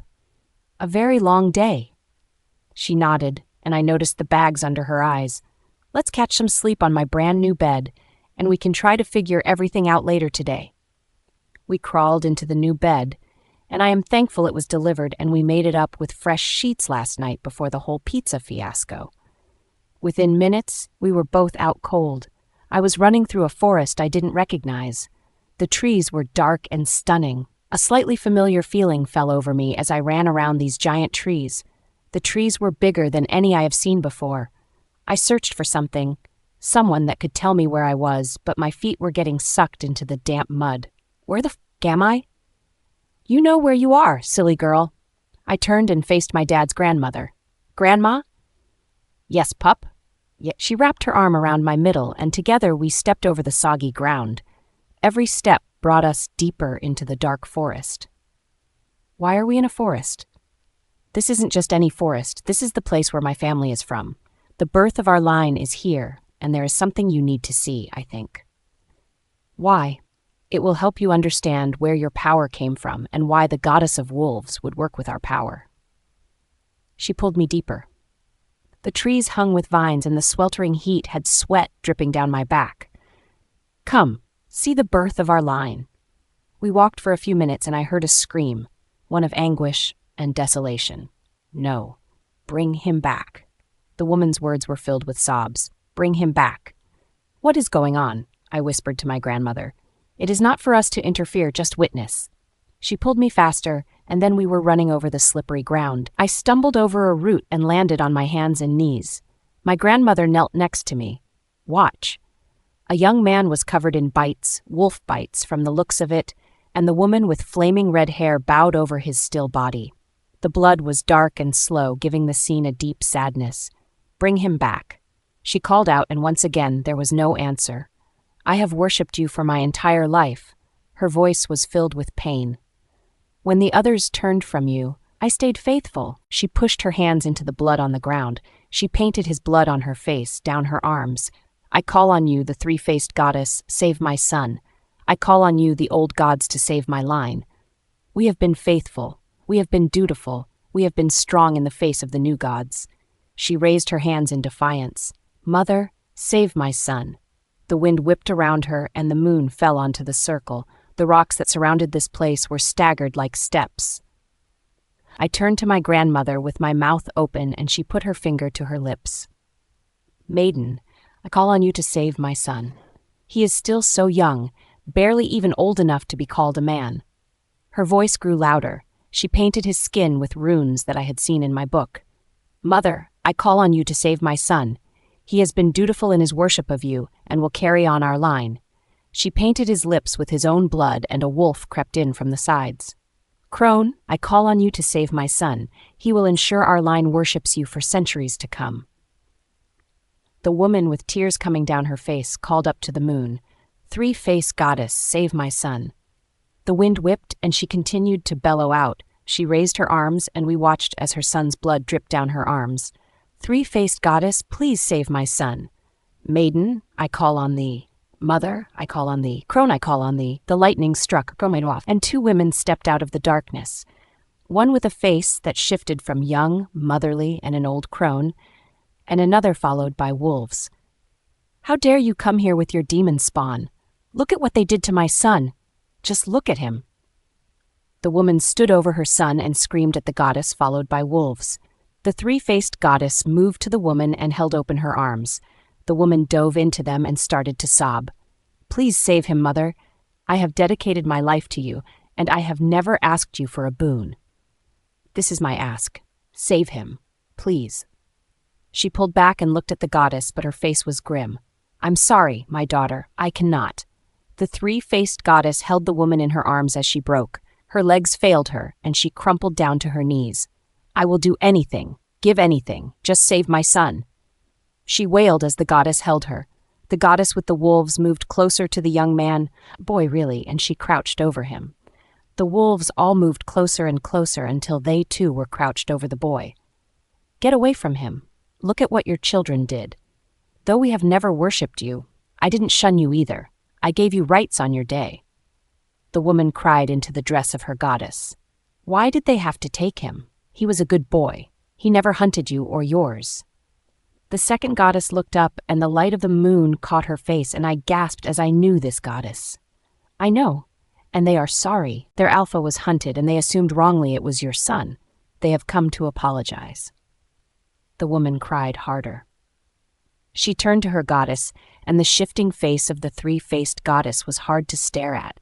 Whenever I thought I could see her features clearly, they shifted. "Please, mother, I will give you my life if you would just save him. He is still breathing. I wouldn't ask you to break the laws of nature, but he still breathes." She begged on her knees. "I will give you anything. My life. Would you take my life as... I have followed and loved you all my life, and it would be an easy decision if you would just save my son." The woman begged on her knees, blood still smeared over her face, but her goddess never faltered. "I cannot. It is not in my power to bring him from the veil of death." "No," she wailed. "But it is within mine," the second goddess offered. "What?" The woman froze at her goddess's feet. She turned to face the second goddess. "Moon goddess, the mother of wolves and death, do not promise what cannot be done." She crumpled onto the ground. "What would you be willing to give for me to save your son?" The goddess looked over at the woman as she crouched over the boy. "Would you give up your life to me to save your boy?" The woman shuffled on her knees towards the goddess. "Yes, I would give you anything. Please, just save him if you can." "Would you give up his life?" The woman froze. Her face dropped. "Stop playing with my emotions. The point is to save his life." The goddess smiled. "Yes, I can save his life by giving him a new life. Would you still love him if he was different? Changed? Would he still be my son? Yes, Then I would love him even if he was changed. He would still be my boy. Even if he worshipped me instead of your goddess? Yes, she turned back to the three-faced goddess. I would never turn my back on you, but he is my boy. I understand, the goddess whispered in understanding. Then so be it. The goddess raised her hands, and the boy's body rippled. Come forth. The goddess called, and the boy's body split. I recognized the shift before it finished. Where once the boy laid, a new giant wolf stood, with black fur and red eyes. The wolf panted and sat, his eyes cutting over the clearing and landing on his mother. He plodded over to the shivering woman. She stared up at him and slowly raised her hands. My boy. She traced her hands through his fur, and when he allowed it, she dove for him and wrapped her arms around him. The three-faced goddess watched and smiled. Thank you, sister, for giving her what I couldn't. The moon goddess nodded and walked off. The goddess crouched over the two. I could not save him, but I will give you a boon. She placed her hand on the woman's head. From earth to hearth the power will flow. Down through the lines the seed will grow. A gift from a goddess, a power to bless. The ones from your line with power to shine. Through fate you create stitches. Your line of the first witches. As we will it, so mote it be. I woke up with my grandmother's words in the air. The first werewolf and witch created the same night. The fates intertwined our lines, and both goddess blessing run through our veins. I woke up groggy, as if what I dreamt of was something I actually did, instead of a dream I had. I rolled over, and the bed was empty. I got off my bed and checked my phone. It was 7 a.m. the next day. I slept over 24 hours. I stood and stretched. Then I went into my bathroom and took an actual shower. I walked to my closet and realized my clothes were clean and hung up. The dissenting spray lingered in the air, and it was like the room was a vacuum of smells, or lack of smells. I grabbed some clothes and got dressed. I did my morning routine and then walked down the stairs, not sure what to expect. I walked into the dining room to find Shannon and Morgan waiting at the table, but my mother was nowhere to be found. I looked around and found her outside on the porch, sipping on a coffee. Mom? Oh, hi, baby. I was wondering when you were going to wake up. When did you wake up? I slid the door shut and walked over to where she was sitting on the stairs and sat next to her. Yesterday afternoon. Why didn't you wake me? I tried, baby, but you were out cold. She looked at me and she had this look. I thought you might need the sleep. I just nodded. Yeah, I had a very interesting dream. I smiled and leaned my head on her shoulder. Morgan and Shannon are sitting at the table. I know. Her words were stiff. Why? They are hoping or waiting for me to cave. Cave? I seem to have missed quite a lot. They think this is just a phase, that I will get over the two of them ruining our run. The two of them. What did Shannon do? My mother threw her head back and laughed. One of the reasons Morgan was so desperate to get me back. Shannon didn't want to eat the pizza and they felt we had run long enough. They wanted me to cook them a late dinner. She looked at me, and I wanted to roll my eyes. You have to be kidding me? She shook her head. So now they can cook their own damn meals. She shook her head and took a sip of her coffee. They think sitting there looking like lost puppies will make me change my mind. I laughed, but then stood. Where are you going? To make breakfast before I head to university to pick my major. Hopefully there is still room in the course I want. Absolutely not. She pushed off the deck and wrapped me up in her arms. I'm still your mom, and I will cook for you. I smiled at her and she nodded towards the door. Let's go. Okay. We walked in and she went directly into the kitchen as I sat down at the table. Within a minute, my mother was bringing me a cup of coffee. Thanks, Mom. What do you want for breakfast, my love? Can I get waffles and bacon? I smiled up at her, picking Shannon's and Morgan's favorite foods. She smiled and poked my side. Of course. Ainsley? Morgan tried to call to her, but she just rolled her eyes as she faced me and turned and went back into the kitchen. Hello? Shannon called out, but my mother ignored the both of them. I waited and scrolled my phone while I sipped my coffee. Talk to your mother, Amy. Morgan's words were tight, and I barely looked up from my phone. No. I tossed out and kept scrolling. Shannon growled softly, and I let it go. They weren't used to not getting their way, and it would take a few days to sit with the new reality. You have to talk to her, he started. Why? I put my phone down and my cup of coffee and gave him my full focus. Why do I have to tell her anything?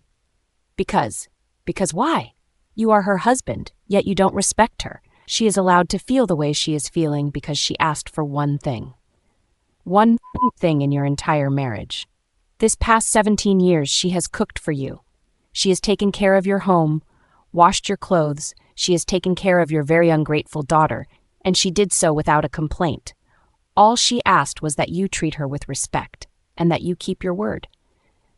Yet, Shannon has never respected her, and you broke your word for the most important day of my life. So why should I help you? He sat there frozen as I stared at him. I could see the anger in his eyes, but I just stared at him. That isn't fair. I turned to face Shannon. What isn't fair? How you treated my mother like an omega, or that she refuses to bow down to your pathetic demands any longer? She glared at me, but I just tilted my head. Neither one of you can give me a reason why I should step in and ask her to move on. So no, I refuse to help the two of you. I picked up my phone and my coffee. I took another sip and went back to my scrolling as Shannon fumed next to me. Then leave. Shannon slammed back into her chair, toppling it to the floor. Her chest was heaving as she panted in her anger. Take your mother and get out of our house. Shannon glared at me, and I put down my coffee again, then turned to Morgan. I smiled, and I saw him pale. Now why would I leave the home I own? Shannon screeched. This is my house. My father was given the house by the Alpha. She stomped over to me and tried to grab my arm, but I caught her hand and squeezed. I looked back at Morgan as Shannon froze with her hand in my fist. Morgan, your daughter is once again confused. I squeezed her hand a little more, and she whined. Please, he whispered. I wasn't sure what he was asking for. Please what? I tilted my head up and stared up at Shannon. I wanted to watch her face as the truth came out. Please let Shannon go. Or please don't tell her that the Alpha was going to take this house a few years ago because the pack was losing money and he wanted to rent it out. He wanted us to move back to the pack house, so I offered to buy it with the allowance that my father gives me. $500,000, and the house that you grew up in was mine. I will say it is actually in my mother's name, since I was a child when I paid for it, but your father and Vince know the truth. Shannon looked to her father, who looked away, confirming what I said was true. You can't be serious. But I am. Deadly serious. And I pushed up from my chair, pushing her back with each step. Let me clear up everything else, because your father has allowed you to think you are higher on the food chain than he should have. The Alpha knows the truth, and even he is appalled. Amy, Morgan shook his head, but I was over it. No, Morgan. I think I have been very gracious to this point, but there is only so much someone is willing to deal with. I looked at him, and once again he looked away. You see, Shannon, this is my house. My mother has put up with your behavior because of an agreement she had with your dad, but since he is willing to break his word, there is no longer any reason for us to do so. What are you saying? Morgan snapped his head to meet my gaze, but he didn't find my eyes, but Nix's. You are a pathetic wolf, one who couldn't keep her beta status, but also one who has no inkling of her actual place in the world. So allow me to teach you your place. Amy, please. I slammed my aura out, and Shannon dropped to the floor, burying her face against the wood. Shannon Farrow, you will stay in this position until I leave the house. You will drop to your knees if I enter a room you are already in, and you will avoid talking to me until I lift this command. Amy! Morgan stood and ran to his daughter's side. Remove the command, now. I looked down at Morgan and I felt Nick's growl.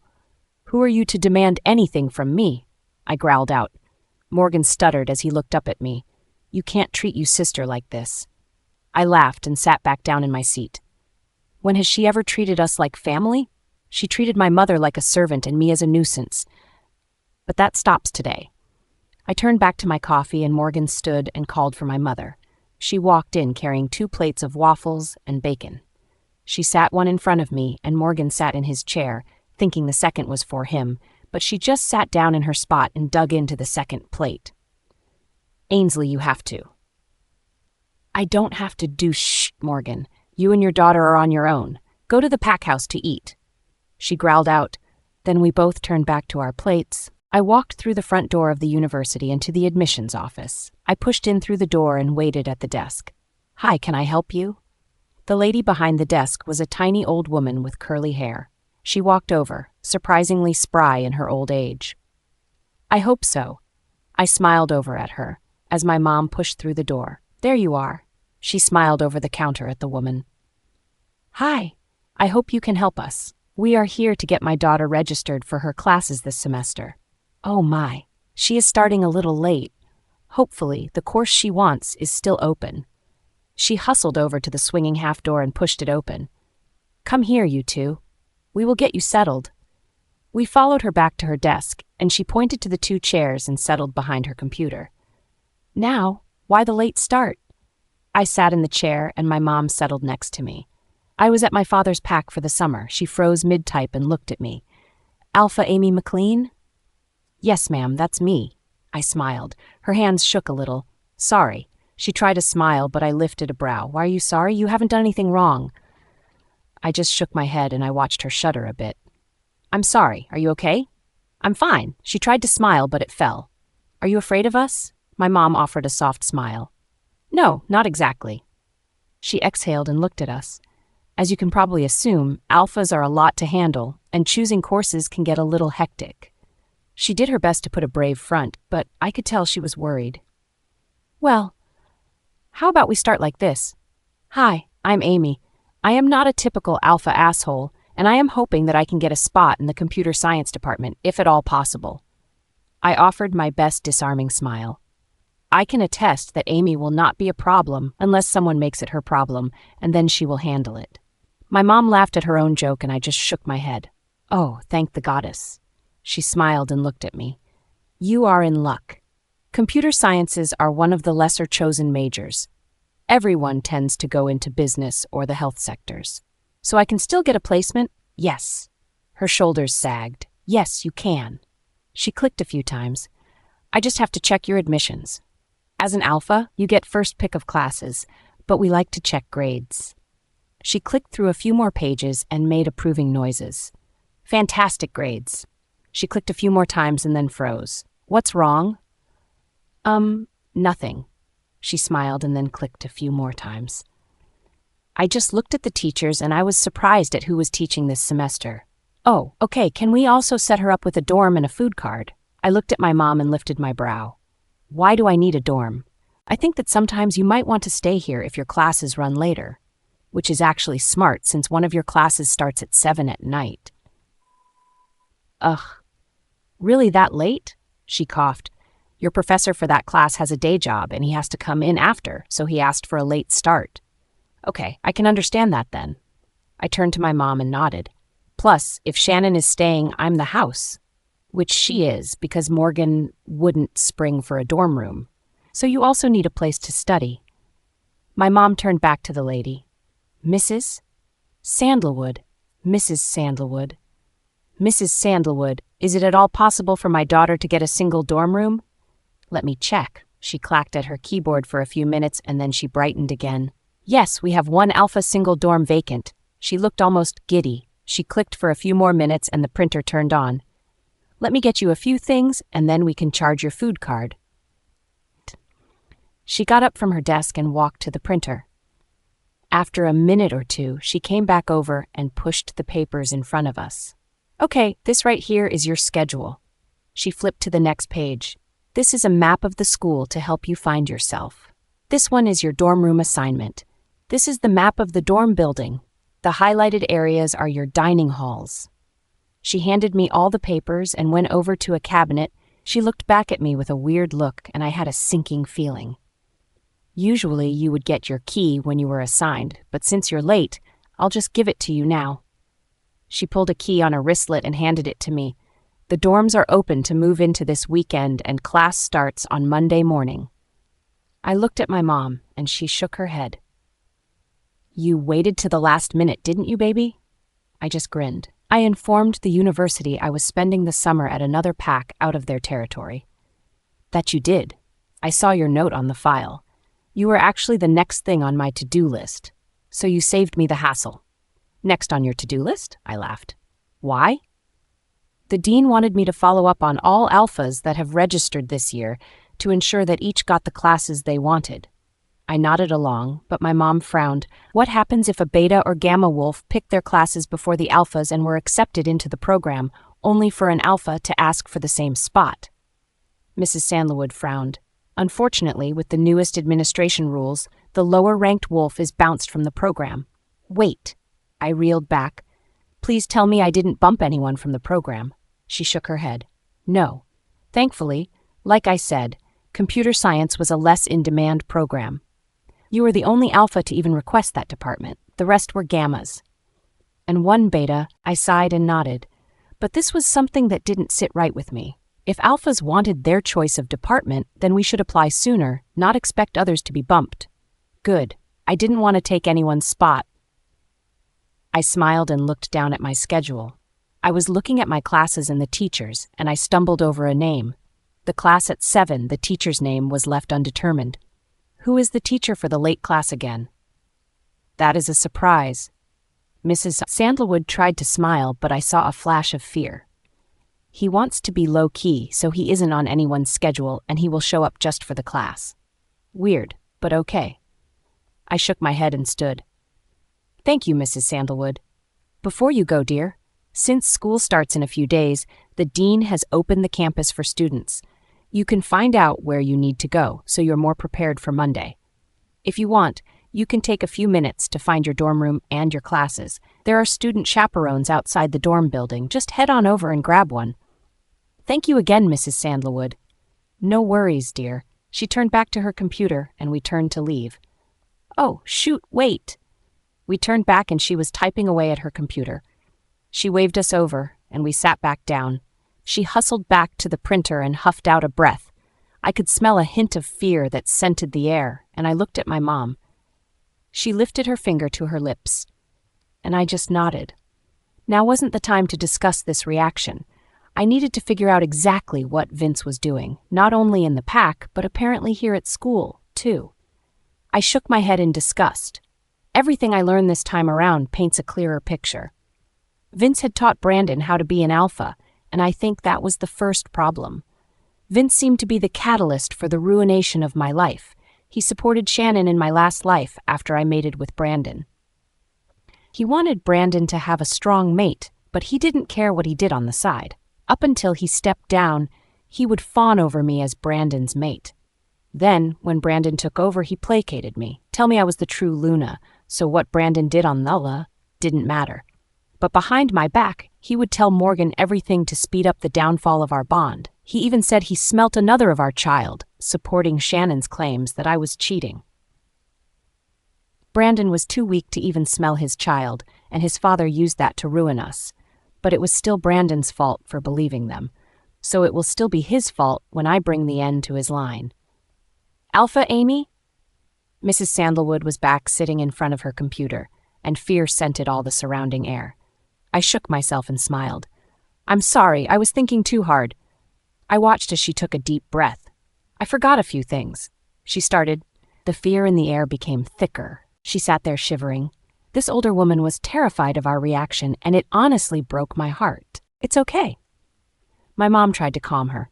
I forget things all the time. We both laughed and waited. Mrs. Sandalwood settled a little and chuckled along with us. Oh, well, some days are like that. She laughed as she clicked a few times on her computer. First thing, I forgot to give you this. She handed me a piece of paper. This is a list of things needed for your dorm.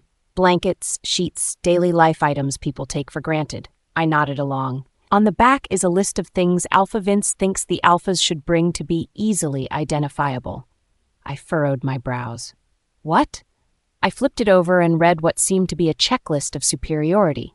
Louis Vuitton jewelry or other name brand items, luxury brand clothing only. Purses and other accessories should be above $10,000 in price daily. I looked up from the list and Mrs. Sandalwood was actually sweating. Why? What in the goddess's name is he trying to do? Even if a person is the alpha, some packs can't afford this. My mother snatched the paper out of my hand and shook her head. What is he trying to do? I looked at my mother and gave a tiny shake. We can't say anything here. Well, I'm just not going to follow this. I smiled a little. And if Vince has a problem with it, he can take it up with me. I shook my head and went to get up again. Wait. I settled back into my seat. Your food card, I forgot all about it.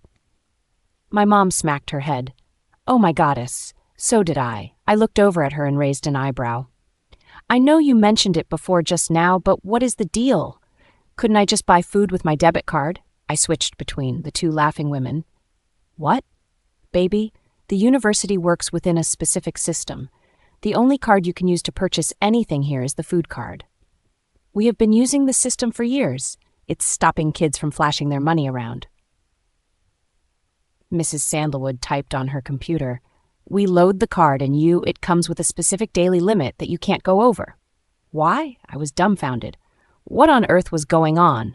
My last life, Brandon stopped me from going to university, so I was completely lost hearing this. Years ago, there were a few alphas that went out of their way to throw their weight around. One was to torment other students, and stood up and made a point. What exactly happened? I turned to my mother, and she snickered. Well, there was an alpha that was throwing his money around. She started between her chuckles. Specifically, when the year I started here. Okay, I shook my head in confusion. Well, the first alpha was from a richer pack, and he flaunted it. Mrs. Sandalwood picked up the story as my mother lost it to her giggles. He would try to buy things for his friends and even bought out the textbooks for one class. Screwing over the rest of the class, my mother interrupted, who was from a much richer pack. And a little bit of an asshole. My mother cackled. And he then bought out the entire store and gave everything away to the other students. He made sure everyone was ready for their classes with the textbooks except for the first alpha. It was incredible. My mother wiped her eyes, finally done laughing. It was something. I worked here in the office back then and was witness to the mayhem they both created. The card system was implemented within a month. I nodded along. Who were the alphas? I looked at Mrs. Sandalwood, but she was clearly not going to answer. My mother rubbed my hand as she coughed. Vince was the first alpha, and the second was your father. There was a thick silence in the room until Mrs. Sandalwood cleared her throat. Now, that story isn't meant to be run around the school, so keep it to yourself. Of course. I automatically answered. So, how much would you like to add to your card? How often can we load it? My mom asked. When it was first started, it was a one-time loading and the kids had to budget it. Mrs. Sandalwood nodded. The program is the same. That's why Alpha Vince typed up the requirements for alphas. He wanted you to be prepared before you came and had to budget. My mom looked at me and kind of bobbed her head back and forth. And the remainder of the money, at the end of the semester, is it rolled over or is it emptied and then reloaded? We changed that, where we used to rot it every semester. We recently moved to a rollover method. You can add to it at the beginning of each semester, but once it's gone until the end of the term. My mom nodded and looked at me. You aren't stupid with your money, but I want to make sure you have enough to do what you want. She bit her lip as she thought about it. How much is normally added? I turned back to Mrs. Sandalwood. Oh. She clicked a few times on her computer and then nodded. Betas or lower usually load between $25,000 to $40,000, but the alphas usually load more. Why? My mom kept counting things on her hands and I just laughed. Well, they have access to a few specialized clubs on campus, plus, Mrs. Sandalwood trailed off. What is it? I prompted her to finish her thought. She lowered her voice and leaned in. It really depends on the alpha. Some blow through their money quickly at the clubs. You mentioned them. What are they? There are a few sports bars and one dance club. Only ranked wolves can get in, but alphas have a VIP section, and it costs more. The flashier ones spend their money there. Then the others, they are more respectful and sponsor kids. Sponsor kids? Mrs. Sandalwood kind of sighed. Some of the unranked wolves don't have a lot of money, or none at all. They get jobs around campus to earn their meals. My mother covered her mouth, and I felt my face fall. But these kids are here to study, and now they have to worry about eating? I turned to my mom, and she shook her head. That's horrible. I know you aren't allowed to give me the names, but are you able to see how many students have a zero balance on their cards? I pulled my phone from my pocket and dialed my father. Of course. Mrs. Sandalwood worked for a few minutes on the computer as I rang my father. Baby? My father's deep voice rang out and I watched my mother shiver next to me. Is something wrong? Yeah, Dad, there is. I drew a breath. I need you to transfer me a lot of money. What? My dad chuckled. Why? I'm at the university and we are getting ready to load my meal card. My dad burst out laughing. They still do that bullshit. He cackled for a few more minutes, obviously proud of himself. Okay. What do you need for your meals? It's not my meals, I'm worried about Daddy. I started, and he fell silence. There are 300 low-ranked and unranked wolves with no money on their food cards. Mrs. Sandalwood whispered to me, and I nodded. I covered the phone and whispered back to her. How much does a basic meal plan cost? Just 3 meals a day and the cost of textbooks for a semester? She clicked a few times and then scrunched up her face. Around $10,000. Daddy, I need $3 million. I listened to my father choke on whatever he was drinking. Okay, but explain. I heard my father whisper a few things to Ronnie, who also choked. He laughed again. I just found out that lower-ranked wolves, and some of the unranked wolves, have to take jobs around the campus instead of focusing on their studies. What? My father's voice faltered. Yeah. What did this happen? There used to be a basic food plan included in tuition. Mrs. Sandalwood's eyes widened as she looked away. The integrated food plan was removed about 10 years back, she answered, and I did the math. I leaned the phone towards her and hit the speaker button to make this easier. Alpha Vince was appointed as dean 10 years ago. My father's voice was dark, and I knew he was angry. That is correct. Mrs. Correct. Sandalwood answered, but she wouldn't meet my eye. How much is the basic food plan? His voice was controlled, but I knew my dad. Mrs. Sandalwood swallowed. About 6,000. I pulled the phone back towards me. I asked how much the basic food plan and the textbooks per semester would work out to be Daddy. Right, textbooks and necessities, so roughly it's 10,000 a person. I finished. And how many are under the amount for the semester, for the entire school? His question proved he was smarter than I was. Mrs. Sandalwood, bless her heart, shivered in fear. 1 second. She did a few more minutes at the computer.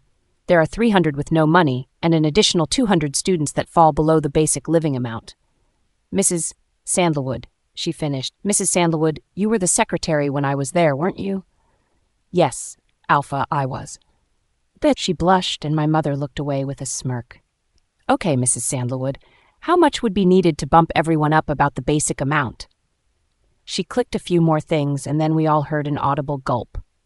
$4,730,000.